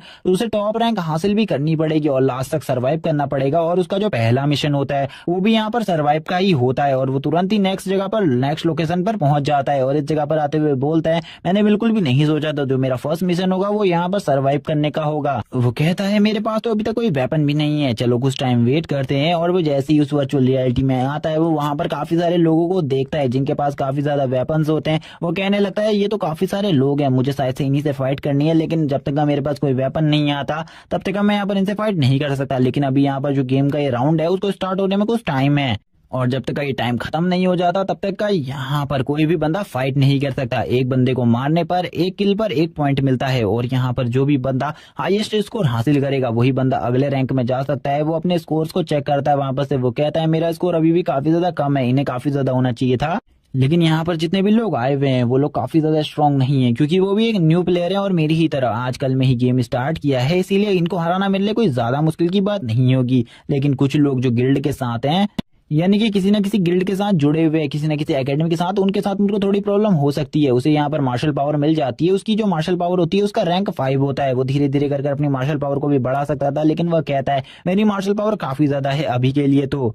लेकिन इस अरीना में भी काफी सारे लोग हैं, इनका सामना करना मेरे लिए थोड़ा बहुत मुश्किल हो सकता है, लेकिन फिर भी मुझे इनका सामना करना है। आज मैं इन सभी को हराने वाला हूँ, मुझे नहीं पता कि मैं इनसे जीतूंगा या नहीं। लेकिन तभी जो उसका सिस्टम होता है वो उसे एक और चीज के बारे में बताता है। उसका सिस्टम कहता है तुम्हें इस जगह पर बिल्कुल भी पेन फील नहीं होगा क्योंकि जो तुम्हारा इक्विपमेंट है वो काफी ज्यादा हाई क्वालिटी का है। जियान यहाँ पर बताता है जो उसका यंत्र है वो काफी ज्यादा हाई क्वालिटी का है क्योंकि वो उसके जीजा जी का है, इसी वजह से उसमें बिल्कुल भी पेन फील नहीं होता, 99% पेन फील नहीं होता। वरना ये गेम जो है वो तुम्हें पेन भी फील करवाता है, जो कि तुम ग्राउंड में चोट लगती है उन सभी चीजों का पेन फील होता है और ये काफी ज्यादा बुरी बात है। आगे चलकर तो इस गेम में लोग मर भी जाते हैं, लेकिन अभी जो पेन फील होता है वो भी काफी ज्यादा बुरा होता है। लेकिन इसीलिए सभी लोग इस जगह पर काफी ज्यादा हाई इक्विपमेंट्स का यूज करते हैं, इसीलिए उनको पेन फील नहीं होता। और इस कोरिया में तो सबसे ज्यादा पावरफुल हाई इक्विपमेंट मेरे जीजा जी के पास था, जिस वजह से मुझे 99% पेन फील नहीं होगा। 1% जो पेन फील होगा वो काफी ज्यादा हो सकता है, काफी ज्यादा कम भी हो सकता है। तभी जो उसका यहाँ पर सिस्टम होता है वो वापस से उसे बताता है कि तुमने यहाँ पर एक और अचीवमेंट कंप्लीट कर दिया है, इसीलिए यहाँ पर तुम्हें 1000 पॉइंट्स का रिवॉर्ड मिलता है। जिसे देखकर वो कहता है मैं यहाँ पर काफी सारे पॉइंट्स काफी ज्यादा इजीली कमा सकता हूँ, मुझे लगता है ये काफी ज्यादा अच्छा है मेरे लिए। इस सिस्टम की वजह से मैं पॉइंट्स को काफी ज्यादा इजीली कलेक्ट कर पा रहा हूँ। और वो खुश होते हुए कहता है चलो ठीक है, मुझे यहाँ पर देखना होगा अभी और चीजें मैं क्या कर सकता हूँ। लेकिन उसी टाइम पर एक बंदा जो होता है वो उसको पीछे से देखकर उसी के ऊपर अटैक करने के लिए आगे बढ़ता है। जियान कहने लगता है अभी तो मैच स्टार्ट होने में थोड़ा सा सेकंड बचे हैं, लेकिन ये बंदा मेरे ऊपर उससे पहले ही अटैक क्यों कर रहा है। वो बोल रहा होता है आज तुम बिल्कुल भी नहीं बचने वाले, तुम एक नूब हो। लेकिन जियान यहाँ पर कहता है चलो ठीक है ये देखा जाएगा। जो कि वो बंदा होता है हमें इसके बारे में बताया जाता है, इसका जो नाम है वो मिंग है। वो यहाँ पर जियान से कह रहा होता है अब तुम मरने वाले हो, तुम्हारे बचने के कोई भी चांसेस नहीं है, आज यहाँ पर तुम्हें कोई भी नहीं बचा सकता, मैं तुम्हें मार डालूंगा और मेरे पास एक किल पॉइंट तो आ ही जाएगा। लेकिन जो जियान होता है वो एक ही हाथ से यहाँ पर उसकी स्वॉर्ड को रोक लेता है और उससे कहता है तुम्हें यहाँ पर और ज्यादा अच्छा करने की जरूरत है, तुम्हारी जो स्किल है वो अभी भी काफी ज्यादा लो कैटेगरी की है, इसीलिए सबसे पहले तुम्हें अपनी स्किल को और ज्यादा पावरफुल बनाने की जरूरत है। जियान यहाँ पर उसे काफी ज्यादा इंस्ट्रक्शंस दे रहा होता है, लेकिन जियान के जो इंस्ट्रक्शंस थे वो उस बच्चे के लिए बेकार थे। जैसे ही जियान उसे देखता है उसे पता चलता है ये जो बच्चा है ये किसी एकेडमी से जुड़ा हुआ है और ये एकेडमी काफी ज्यादा स्ट्रांग है और ये एकेडमी में ही यहाँ पर इस गेम को और ज्यादा डेवलप्ड कर रहा है। और तभी जियान आगे बताते हुए हमें बताता है काफी सारी एकेडमी जो कोरिया में है वो काफी सारे लोगों को इन सब गेमों को खेलना सिखाती है, लेकिन उनमें भी काफी सारे प्रो प्लेयर्स होते हैं और काफी ज्यादा बेकार, जिनमें से अभी जो हमारी कंट्री की स्टेट है वो यहाँ पर 3rd नंबर पर चल रही है, जिस वजह से अभी हम काफी ज्यादा अच्छी सिचुएशन में है। लेकिन आगे चलकर ये सिचुएशन बदलने वाली है और हमारी कंट्री में जितने भी इंस्टीट्यूट है वो सभी के सभी बंद हो जाएंगे और आगे चलकर हमारी कंट्री जो है वो काफी ज्यादा अंधकार में डूब जाएगी और इसी तरीके से हमारी कोरिया का भी अंत हो जाएगा। वो यहाँ पर काफी सारे इंस्टीट्यूट के बारे में बताता है, जिनमें से कुछ इंस्टीट्यूट होते हैं तो काफी ज्यादा स्ट्रांग भी है, लेकिन अभी भी इतने ज्यादा पावरफुल इंस्टीट्यूट होने के बाद भी वो कुछ नहीं कर पा रहे और कोरिया के लिए किसी भी महान वॉरियर को खड़ा नहीं कर पा रहे। जिस इंस्टीट्यूट से ये बंदा है वो इंस्टीट्यूट काफी ज्यादा प्रसिद्ध है क्योंकि इसके हाथ में जो बैज लगा हुआ है वो उसी इंस्टीट्यूट का है।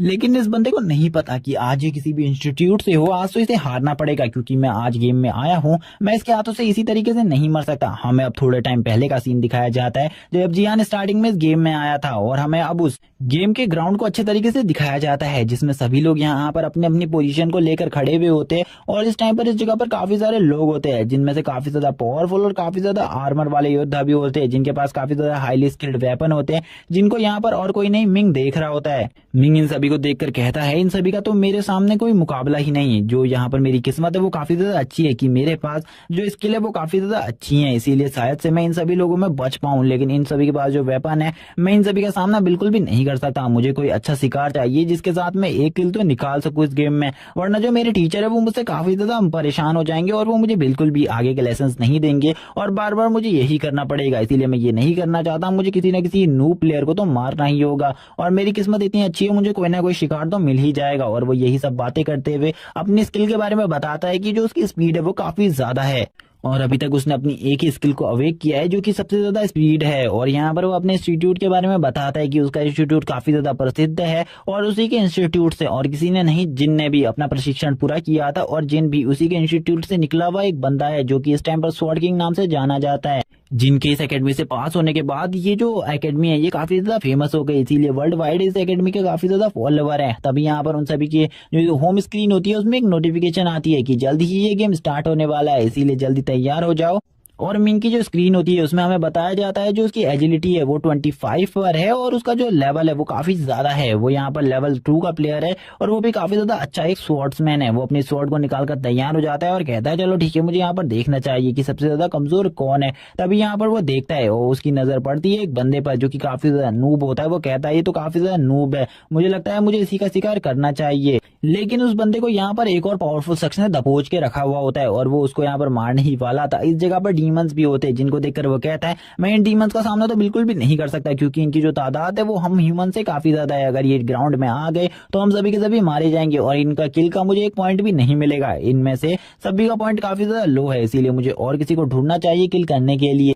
अब इसी के बाद हमें वापस से उसी बंदे का सीन दिखाया जाता है और थोड़े देर बाद का सीन भी, जब यहाँ पर ये गेम स्टार्ट ही होने वाला था, 30 ही सेकंड बचे थे अब इस गेम के स्टार्ट होने में। तभी यहाँ पर जो इसकी नजर होती है, इसकी नजर पड़ती है जियान के ऊपर और ये जियान को देखते ही बोलता है मुझे लगता है ये कोई न्यू प्लेयर है जिसने आज ही यहाँ पर इस गेम में रजिस्टर किया है और ये आज ही से इस गेम को खेलने के लिए आया हुआ है। मुझे लगता है मेरा सबसे अच्छा शिकार यही होगा क्योंकि मेरे आसपास जितने भी जने हैं वो सभी हाई रैंक पर है और इनका जो आर्मर है वो भी काफी ज्यादा पावरफुल है। मैं इनका सामना नहीं कर सकता, इसीलिए ये जो बंदा है सामने खड़ा हुआ इसे मैं मारना तो नहीं चाहता क्योंकि इसे अभी काफी कुछ सीखना है, लेकिन इसे मरना होगा क्योंकि अगर मुझे अपने इस गेम में हाई रैंक पर पहुंचना है और एक प्लेयर बनना है जो कि काफी ज्यादा स्ट्रांग होगा, जो जैसा कि इस टाइम पर स्वॉर्ड किंग है, तो इसे मरना होगा। और वो और किसी की नहीं जियान की बात कर रहा होता है और जियान की तरफ अपनी स्वॉर्ड लेकर बढ़ रहा था जैसा कि हमने उस सीन में भी देखा था।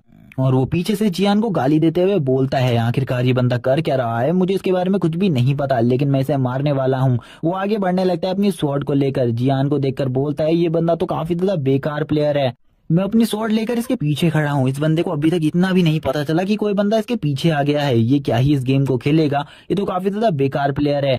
और वो अब इसी के बाद कहता है चलो ठीक है, मेरे पास अब ज्यादा टाइम नहीं है, मुझे सबसे पहले इस बंदे को खत्म करना होगा। और इसी के बाद अपने सुपर रिफ्लेक्सेस के साथ वो जियान के ऊपर अटैक कर देता है और वो अपनी स्वॉर्ड से कहता है इस कमीने इंसान को मार डालो, इस कमीने इंसान को जिंदा रहने का कोई भी हक नहीं है, क्योंकि ऐसे जैसे नूब इस वर्ल्ड में खाली और ज्यादा पॉपुलेशन बढ़ाने का काम कर रहे हैं, जैसे लोगों को बिल्कुल भी इस गेम में नहीं आना चाहिए। और वो तुरंत ही अपनी मून स्किल का यूज करते हुए उसके पास पहुंचने की कोशिश करता है और उसके ऊपर अटैक करने की भी। सभी लोग जितने भी इस जगह पर प्लेयर्स होते हैं उन सभी को एक नोटिफिकेशन आती है कि ये गेम स्टार्ट होने वाला है और जल्द ही इस गेम का एंड भी होगा। और जैसे ही ये बात वो सुनता है उसी के साथ ही वो उसके ऊपर अटैक कर देता है और बोलता है तुम यहाँ पर काफी ज्यादा बेकार हो, इतना ज्यादा टाइम वेस्ट क्यों कर रहे हो, तुम्हें जल्दी मेरे हाथों से मरना होगा। और वो तुरंत ही अपनी स्वॉर्ड से जैसे ही अटैक करता है, ये सीन हमने पहले भी देखा होता है कि जो जियान होता है उसने यहाँ पर एक ही हाथ से अपने इस स्वॉर्ड को पकड़ लेता है और कहता है तुम्हें अभी काफी कुछ सीखने की जरूरत है, तुम काफी ज्यादा प्रो नहीं हो, तुम काफी ज्यादा बेकार कर रहे हो, तुम्हें अपनी इतनी ज्यादा पावरफुल स्पीड होने के बाद भी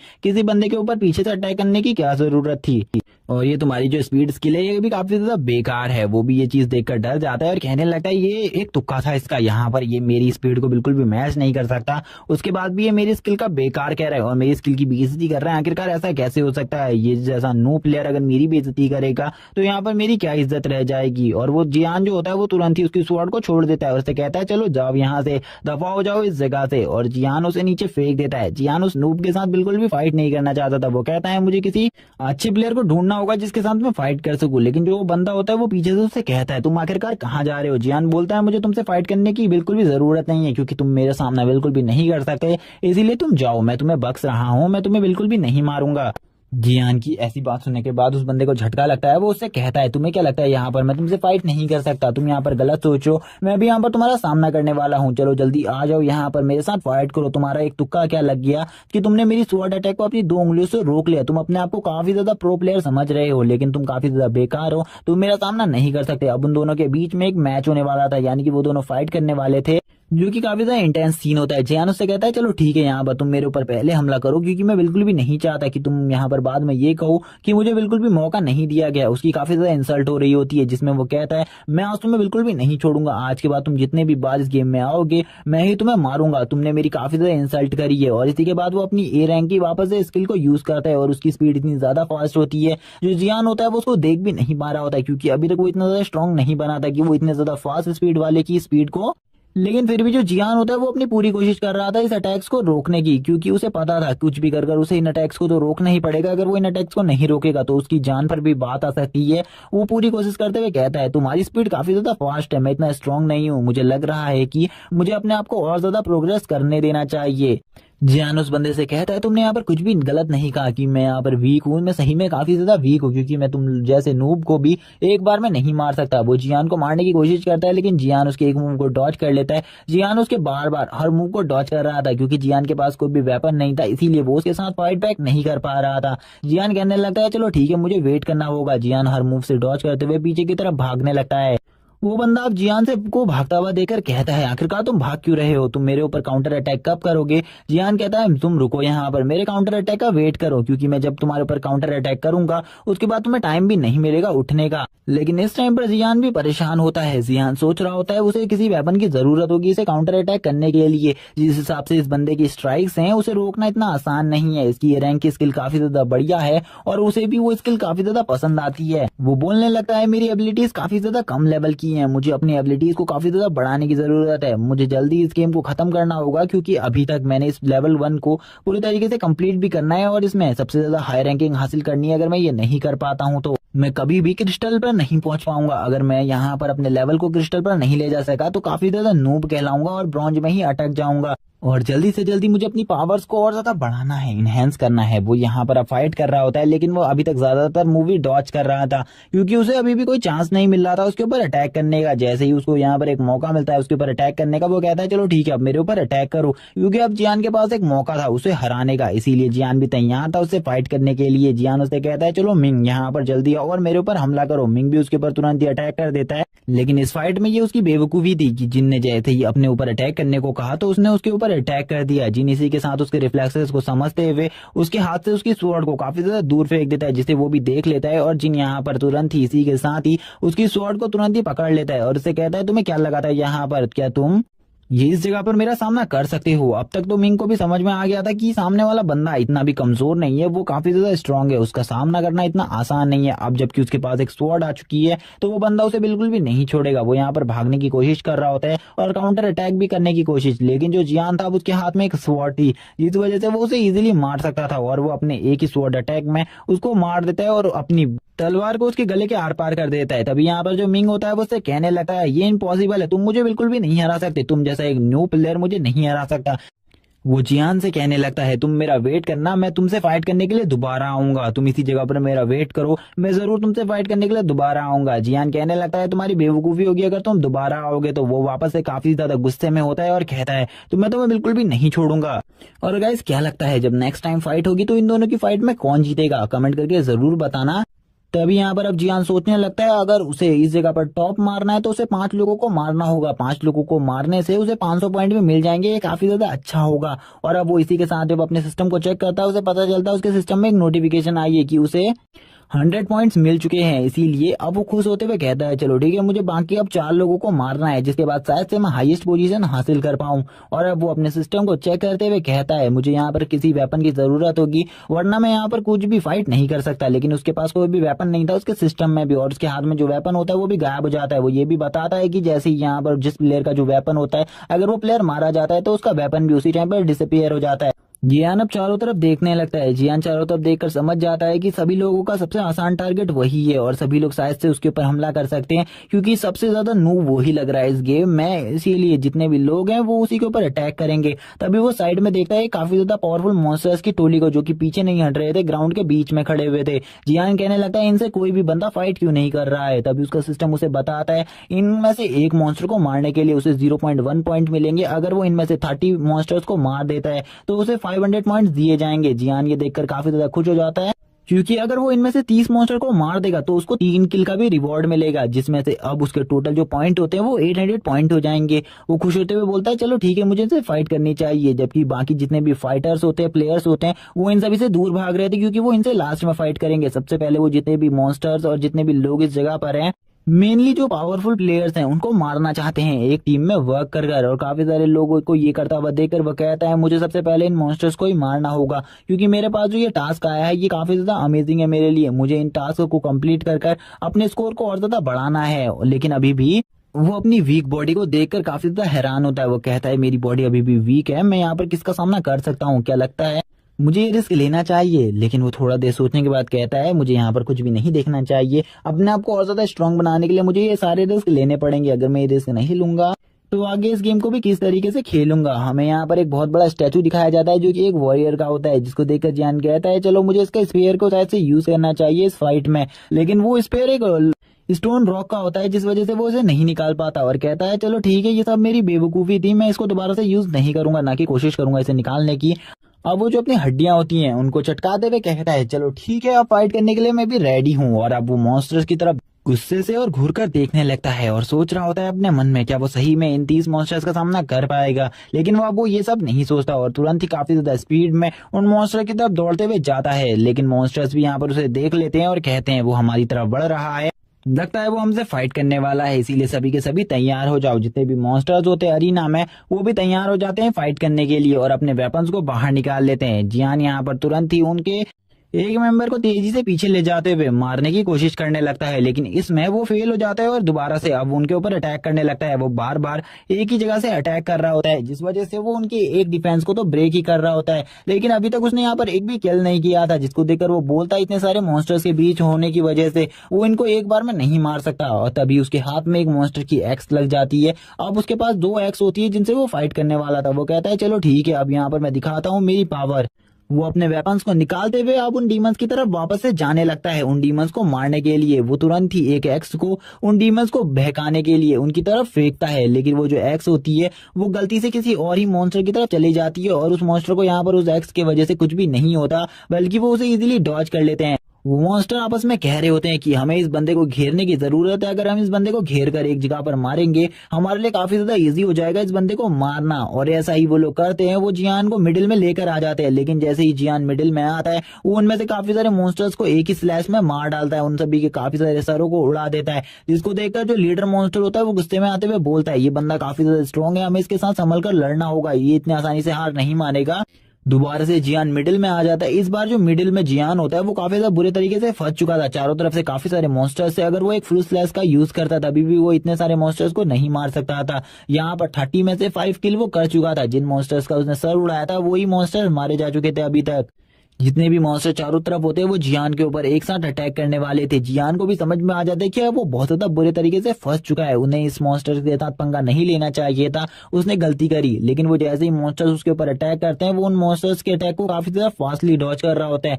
डॉज करते हुए कहता है मुझे इनके ऊपर से कूद कर निकलना होगा। वो इसी के बाद जो अपने पैर होता है उसको एक मॉन्स्टर के सर के ऊपर रखता है और उससे कूद कर दूसरे मॉन्स्टर के पास जाता है और दूसरे मॉन्स्टर्स के ऊपर लगातार अटैक करता है। वो दूसरे मॉन्स्टर्स को भी जख्मी कर रहा होता है, जबकि लेकिन जो इन सभी मॉन्स्टर्स का लीडर होता है वो जियान को काफी ज्यादा परेशान कर देता है फाइट में। वो जियान को काफी ज्यादा कड़ी टक्कर दे रहा होता है इस फाइट में।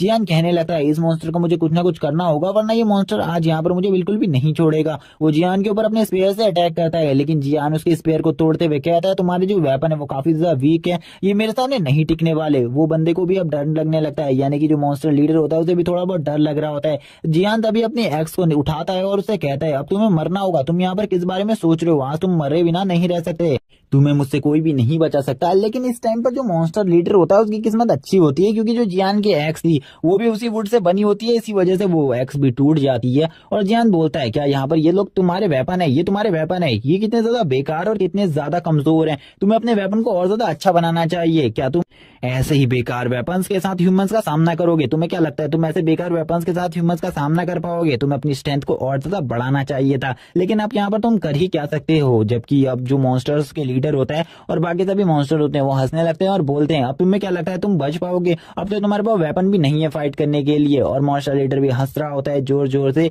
लेकिन वो जियान के बारे में कुछ भी नहीं जानते थे, क्योंकि जियान उनके बीच में था, जिसका फायदा उठाकर एक मॉन्स्टर उसके ऊपर पीछे से अटैक करने के लिए आता है अपनी एक्स से। लेकिन जियान अपने पैर की पावर का यूज कर इतना ज्यादा प्रेशर डालता है जमीन के ऊपर कि जितने भी मॉन्स्टर उस जगह पर होते हैं वो पीछे की तरफ जाने लगते हैं और जियान के हाथ में तुरंत ही एक स्वॉर्ड आ जाती है। जियान कहता है चलो ठीक है, अब तुम लोगों को मैं अपना फाइटिंग स्टाइल दिखाता हूँ कि मैं किस तरीके से फाइट करता हूँ। जियान यहाँ पर एक काफी ज्यादा पावरफुल शॉक वेव को क्रिएट करता है। उसकी जो एनर्जी शॉक वेव होती है वो इतनी ज्यादा पावरफुल होती है, वो जहाँ पर आसपास के जो प्लेयर्स होते हैं उनको भी महसूस हो जाती है कि एक पावरफुल प्लेयर है उनके आसपास। जियान अब इन सारे मॉन्स्टर्स को एक ही बार में मार डालता है और इसी के साथ जियान का टास्क भी थोड़ी ही देर में कंप्लीट हो जाता है, 30 मॉन्स्टर्स को मारने वाला। जियान कहता है चलो ठीक है, मैंने 30 को तो मार ही दिया है, लेकिन जितने ये बचे हैं ये मेरे ऊपर हमला करे उससे पहले मुझे इन्हें भी खत्म कर देना चाहिए। अब वो लगातार अपनी स्पीड से उनके ऊपर भी अटैक करता है। वो एक मॉन्स्टर के ऊपर अपने एनर्जी स्पेयर से अटैक करता है। उसका एनर्जी स्पेयर इतना ज्यादा पावरफुल होता है कि उस मॉन्स्टर को एक ही बार में मार डालता है और बाकी मॉन्स्टर्स के ऊपर भी अटैक करने लगता है। जबकि अब एक ही मॉन्स्टर यानी कि वो लीडर मॉन्स्टर बचा था, उसके तो पसीने छूट रहे होते क्योंकि उसने जियान से काफी कुछ उल्टा बोला था और अब जियान उसे बिल्कुल भी नहीं छोड़ने वाला था। जियान भी अपने एक ही स्लैश में उसे भी मार डालता है और गुस्सा होते हुए कहता है तुम्हें क्या लगा था तुम यहाँ पर बच जाओगे।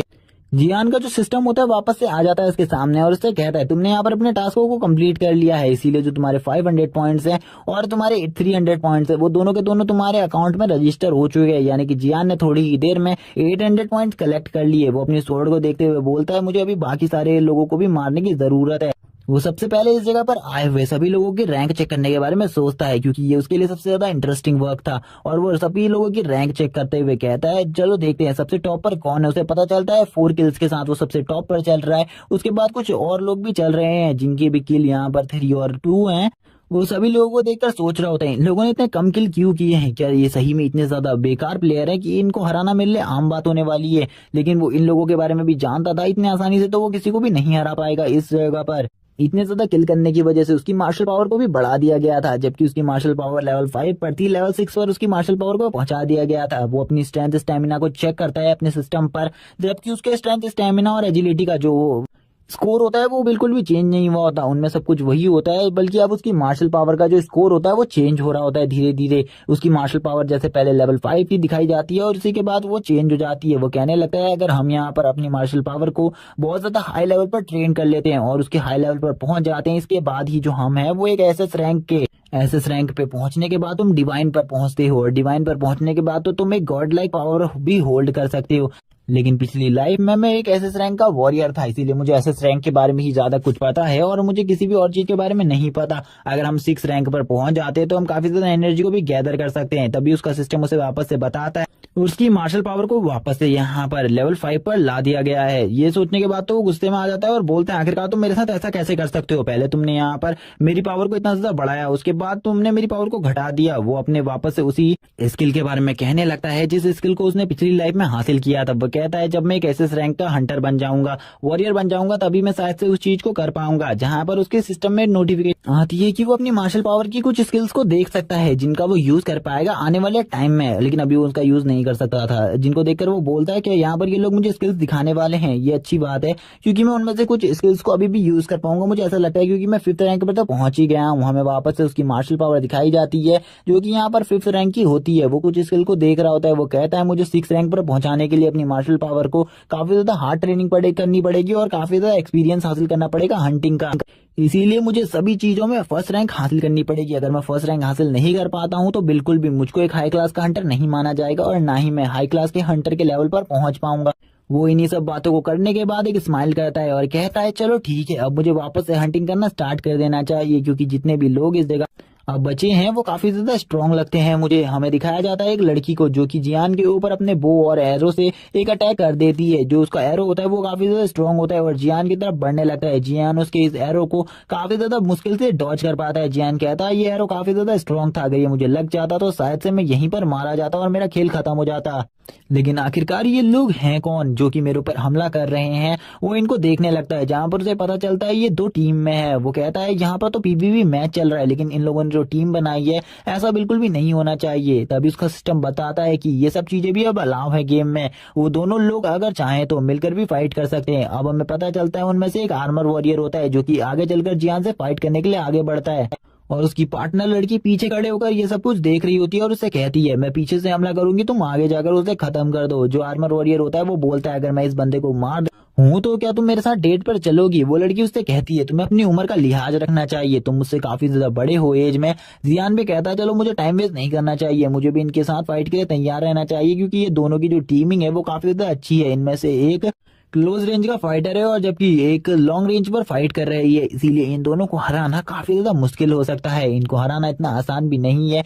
जैसे ही वो उस लड़की के हाथ में एक बैज को देखता है उसे पता चलता है कि ये जो लड़की है ये किसी नॉर्मल गिल्ड से नहीं बल्कि टर्टल गिल्ड की एक मेंबर है। इसीलिए उसको समझ में आ जाता है ये दोनों ही बंदे टर्टल गिल्ड से होंगे, इसीलिए ये दोनों ही एक दूसरे के साथ मिलकर फाइट कर रहे हैं, वरना कोई भी टर्टल गिल्ड का मेंबर किसी भी ऐसे ही रैंडम प्लेयर के साथ नहीं खेल सकता और ना ही उसके साथ टीमिंग कर सकता है। ये टर्टल गिल्ड का उसूल है। ये इस बारे में तो मुझे भी पता है क्योंकि पिछली लाइफ में मैं भी टर्टल गिल्ड के लीडर से मिला था। जब इस वर्ल्ड में कोरिया का एंडिंग टाइम स्टार्ट हो गया था तब मैं यहाँ पर टर्टल गिल्ड के लीडर से मिला था। इसी के बाद वो अब कहता है चलो अब मुझे कुछ देखने को मिलेगा। आखिरकार अभी इस टाइम पर टर्टल गिल्ड के जो मेंबर है वो कितने ज्यादा पावरफुल है, क्योंकि टर्टल गिल्ड का नाम तो सभी लोगों ने काफी ज्यादा सुना है और वो काफी ज्यादा पॉपुलर भी है, लेकिन उसके गिल्ड मेंबर्स की पावर के बारे में आज मैं जान पाऊंगा।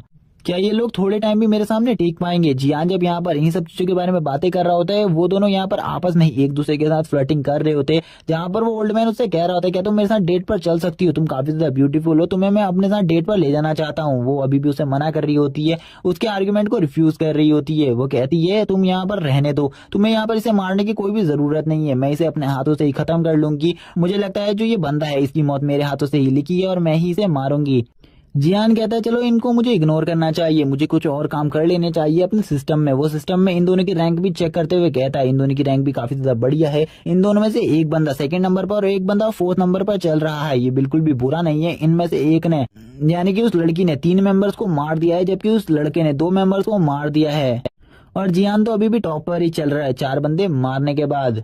जियान इस लिस्ट को देखकर काफी ज्यादा खुश था। उसे पता था कि अगर अब वो यहाँ पर 5वां किल कर लेता है तो वो इस जगह पर टॉप पर ही रहेगा और उसे इस जगह पर और ज्यादा टाइम तक खेलने का मौका मिलेगा। लेकिन उसे बिल्कुल भी नहीं पता होता जो सामने वाली लड़की है वो यहाँ पर तैयार हो चुकी है अपने एरो के साथ उसके ऊपर अटैक करने के लिए। तभी जियान अपनी फास्ट स्पीड से एक ही स्लैश में उस लड़की को तुरंत ही मार देता है और उसे कहता है सॉरी, यहाँ पर सॉरी, मुझे इस मूव का यूज करना पड़ा इस जगह पर तुम्हें मारने के लिए। जबकि उसका साथी जो होता है वो काफी ज्यादा घबरा जाता है। वो कहने लगता है आखिरकार तुम ऐसे ही इतने आसानी से टर्टल गिल्ड के एक मेंबर को कैसे मार सकते हो, और वो भी एक लड़की हो। उसकी भी हालत खराब होने लगती है। लेकिन वो थोड़ा बहुत निश्चिंत था क्योंकि उसके पास टर्टल गिल्ड का एक पावरफुल आर्मर था जो कि एक सिल्वर रैंक आर्मर था। और ये जो वेपन है ये एक बी ग्रेड डिफेंसिव वेपन है और ये काफी ज्यादा स्ट्रांग होता है। जियान भी उसके ऊपर तुरंत ही स्लैश करने के लिए आ जाता है। जियान जब उसके ऊपर अपना पहला अटैक करता है जियान को समझ में आ जाता है वो इस तरीके के अटैक से इस आर्मर को नहीं तोड़ सकता। इस आर्मर को तोड़ना इतना आसान बात नहीं है। जबकि जो वो बंदा होता है वो कहने लगता है पीछे मुड़कर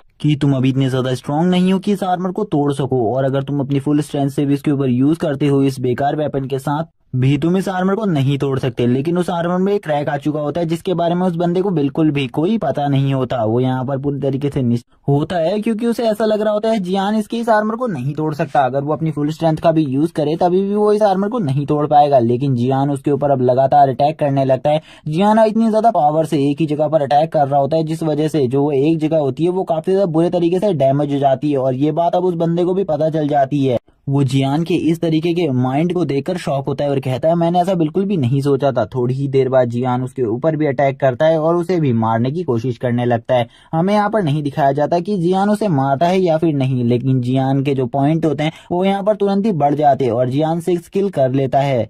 इसका मतलब था जियान ने उस बंदे को पूरे तरीके से किल कर दिया था। हमें अब बाहर का सीन दिखाया जाता है। हमें 2 लड़कियों को दिखाया जाता है जिनमें से एक गार्ड होती है और एक उसकी मिस होती है और इस लेडी का नाम सोफिया होता है। और ये दोनों भी इस गेम को खेल रहे होते हैं जहां पर ये लड़की अपने उस गार्ड से कहने लगती है, लेडी गार्ड से, तुम यहाँ पर काफी ज्यादा कमजोर हो, तुमने अब तक खाली 4 हिल किल करे। मुझे लगा था तुम इस टास्क को काफी ज्यादा इजीली कंप्लीट कर लोगे और फर्स्ट रैंक पर आ जाओगी, लेकिन तुम तो अभी तक सेकंड रैंक पर ही चल रही हो। तुम्हें जल्दी कुछ करना होगा वरना तुम इस गेम को हार जाओगी। जो वो गार्ड होते हैं यानी कि वो लड़की वो भी यहाँ पर कहने लगती है मैं इसमें पूरी कोशिश करूंगी। मुझे लगता है जो इस रैंक में टॉप पर चल रहा है मुझे उसे खत्म करना होगा इस काम के लिए। जो गार्ड होती है उसका नाम यून होता है। यून यहाँ पर कहने लगती है आगे से मैं यहाँ पर पूरी कोशिश करूंगी इसके मैच को जीतने की। अब वो वापस से अपने रिजल्ट्स को देखने लगती है स्क्रीन बोर्ड पर।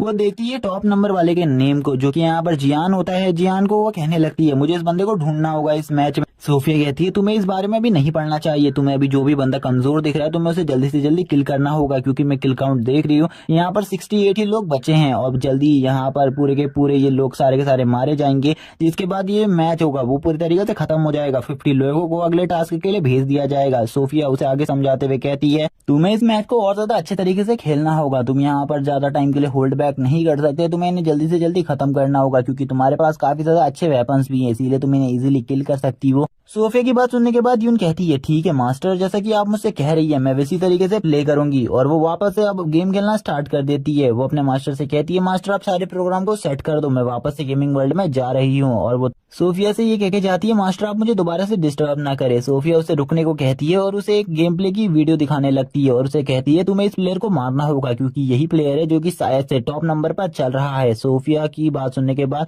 यून भी उस प्लेयर के गेम प्ले को देखने लगती है। यून कहती है ये तो कोई प्रोफेशनल प्लेयर लग रहा है लेकिन इसके पास इसकी जैसी कॉस्ट्यूम है, ये काफी ज्यादा बेकार है, लेकिन इसका गेम प्ले एक प्रोफेशनल गेमर की तरह है इसीलिए इसमें कुछ गड़बड़ लग रही है। अब सोफिया भी यहाँ पर काफी सारी बातें बनाने लगती है। तभी जो यहाँ पर यून होती है वो उस गेम के अंदर आ जाती है और गेम में आते ही वो जियान के ऊपर अटैक करना स्टार्ट कर देती है। वो अपने आसपास के लोगों को तो मार ही रही थी बल्कि अब वो जियान की तरफ भी आगे बढ़ने लगती है। वो जियान की तरफ आगे बढ़ते हुए बोलती है मुझे सबसे पहले इस बंदे को खत्म करना होगा वरना मेरी फर्स्ट पोजीशन इसके पास चली जाएगी।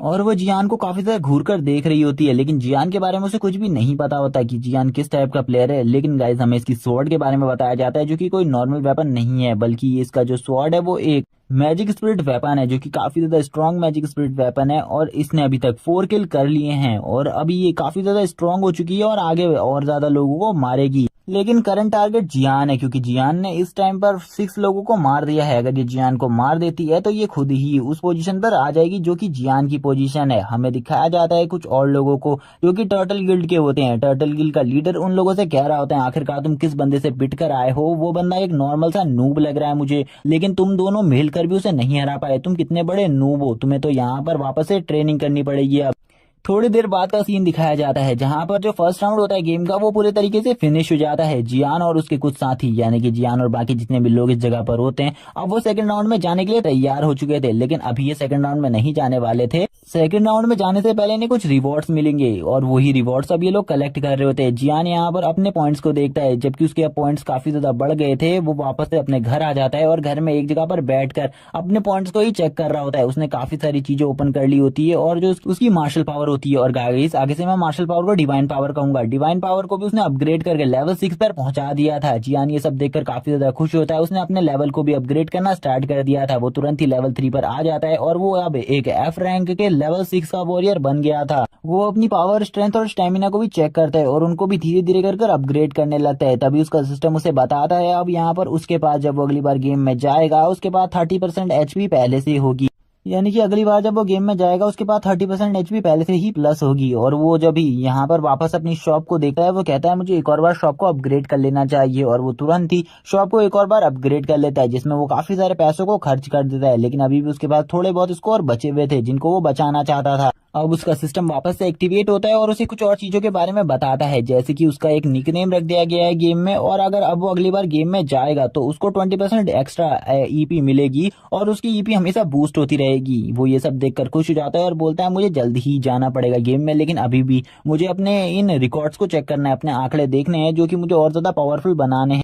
वो काफी सारी चीजों को जैसे कि उसने किल किए थे उन सभी का यूज कर अपनी डिवाइन पावर को लेवल 10 पर ले आता है। और वो ये सब करने के बाद कहता है अब मैं एक एफ रैंक का वॉरियर हूँ, लेकिन अब मैं एफ रैंक के पीक लेवल के वॉरियर को भी मार सकता हूँ। ये काफी ज्यादा अमेजिंग बात है। मुझे अभी अपने सेटिंग में काफी ज्यादा इंप्रूवमेंट्स करने हैं और अपनी लेवल और ज्यादा तेजी से बढ़ानी होगी, वरना मैं एक ही लेवल पर अटकना नहीं चाहता हूँ। तभी जो उसका सिस्टम होता है वो उसे बताता है अब उसे यहाँ पर एक चीज चॉइस करनी होगी, वो किस चीज को चूज कर रहा है, यानी कि उसे अब एक मार्शल क्लास चूज करनी पड़ेगी। और ये इसी तरीके से होता है जैसे कि वो एक ही टाइप की वॉरियर स्किल्स को यूज कर सकता होगा, यानी कि अगर वो कोई मैजिशियन होगा तो वो खाली मैजिक की ही स्किल्स यूज करेगा। तभी वो हमें बताता है टोटली 4 टाइप की स्किल्स होती हैं, यानी कि 4 टाइप की क्लासेस होती है, जिनमें सबसे पहला वॉरियर, अगला मैजिशियन, और इसके बाद सपोर्टर, और लास्ट में आर्चर होता है। और वो ये बताता है वो इनमें से किसी भी एक क्लास को चूज कर सकता है, लेकिन इनमें से पिछली लाइफ में उसने वॉरियर क्लास को चूज किया था। अगर वो इस बार भी वॉरियर क्लास को चूज करेगा तो उसका जो करियर होगा वो काफी ज्यादा इजी होगा उसके लिए, और वो बहुत ज्यादा इजीली तरीके से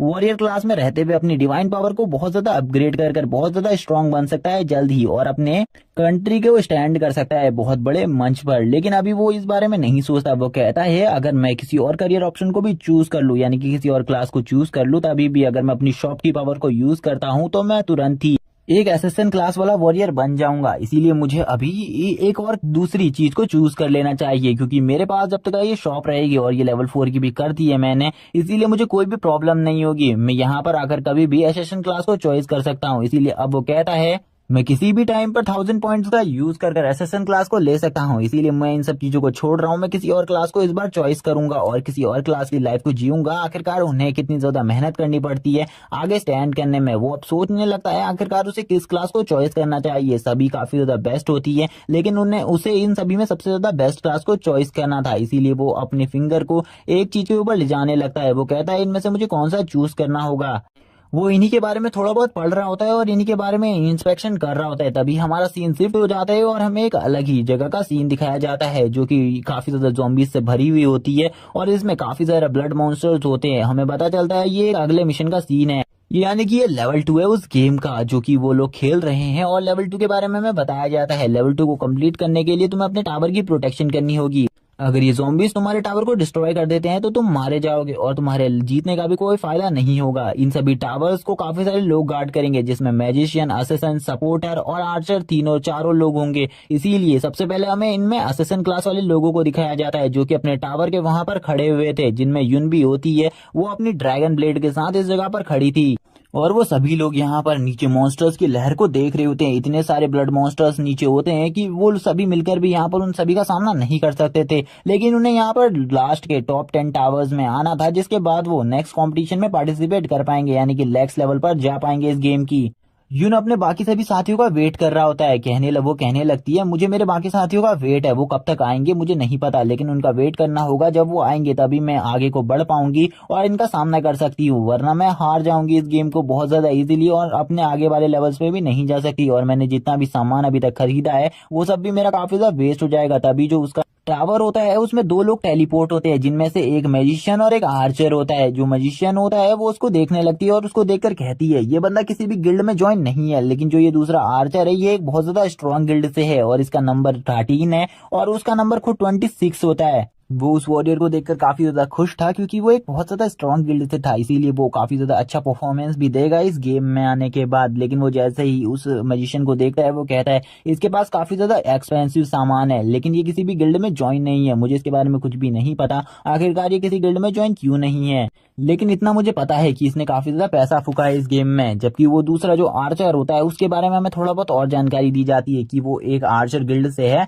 जो कि काफी ज्यादा आर्चर्स को ही ट्रेनिंग देते हैं और वो किसी भी वॉरियर को ट्रेनिंग नहीं देते। जबकि वो मैजिशियन काफी ज्यादा घमंडी होता है इस जगह पर, क्योंकि उसके पास काफी ज्यादा एक्सपेंसिव सामान होता है, जबकि उनके लीडर के पास भी इतना ज्यादा एक्सपेंसिव सामान नहीं होता। इसीलिए वो सभी को यहाँ पर शो ऑफ कर रहा होता है अपने लीडर के और अपने उस साथी के सामने। लेकिन अभी तक इनका एक और मेंबर बचा हुआ था, जिसके बारे में सोचते हुए यून कहने लगती है, हमारा सपोर्टिंग मेंबर कब आएगा इसके बारे में मुझे कुछ भी नहीं पता, लेकिन वो भी जल्दी आ जाए तो काफी ज्यादा अच्छा रहेगा। तभी यहाँ पर एक लाइटनिंग निकलती है जिसमें से इनका सपोर्टिंग मेंबर आने लगता है, जिसको देखकर ये भी हैरान होते हैं आखिरकार ये कौन है जो कि इतने ज्यादा पावरफुल लाइट ब्रेक का यूज कर रहा है। और गाइस मैं बता दूं, सभी करियर ऑप्शंस में से सबसे ज्यादा बेकार जो करियर ऑप्शन होता है, यानी कि सबसे ज्यादा बेकार क्लास, वो सपोर्टिव क्लास ही कही जाती है। वो यहाँ पर कह रहा होता है यून की आखिरकार ये सपोर्टिव क्लास का मेंबर इतनी ज्यादा एनर्जी को किस तरीके से रिलीज कर पा रहा है, क्योंकि एक सपोर्टिव क्लास का वॉरियर काफी ज्यादा वीक होता है। लेकिन वो जैसे ही उस सपोर्टिव क्लास के वॉरियर को देखती है वो यहाँ पर हैरान हो जाती है, क्योंकि ये सपोर्टिव क्लास का वॉरियर और कोई नहीं वही लड़का होता है जिसको उसने पिछले मैच में मारने की कोशिश करी थी, जो कि और कोई नहीं जियान है। बस जियान ने इस बार इतना चेंज कर लिया था कि उसने इस बार कपड़े पहन लिए थे और उसने इस बार एक जैकेट भी पहनी हुई थी, जिसके बाद वो यहाँ पर आते हुए इन सभी से कहता है, ओ और साथियों मैं इस जगह पर आ चुका हूँ, क्या तुम लोगों को मेरी हेल्प की जरूरत है। लेकिन जैसे ही वो उसको देखती है वो कहती है, मैंने बिल्कुल भी नहीं सोचा था इस बंदा ने इतना बेकार करियर ऑप्शन चूज किया होगा। जबकि बाकी दोनों जो होते हैं वो उसको देखकर हैरान होते हैं, क्योंकि उसने अपने हाथ में एक रॉड रखी होती है, बल्कि एक सपोर्टिव क्लास के बंदे का काम ये नहीं होता।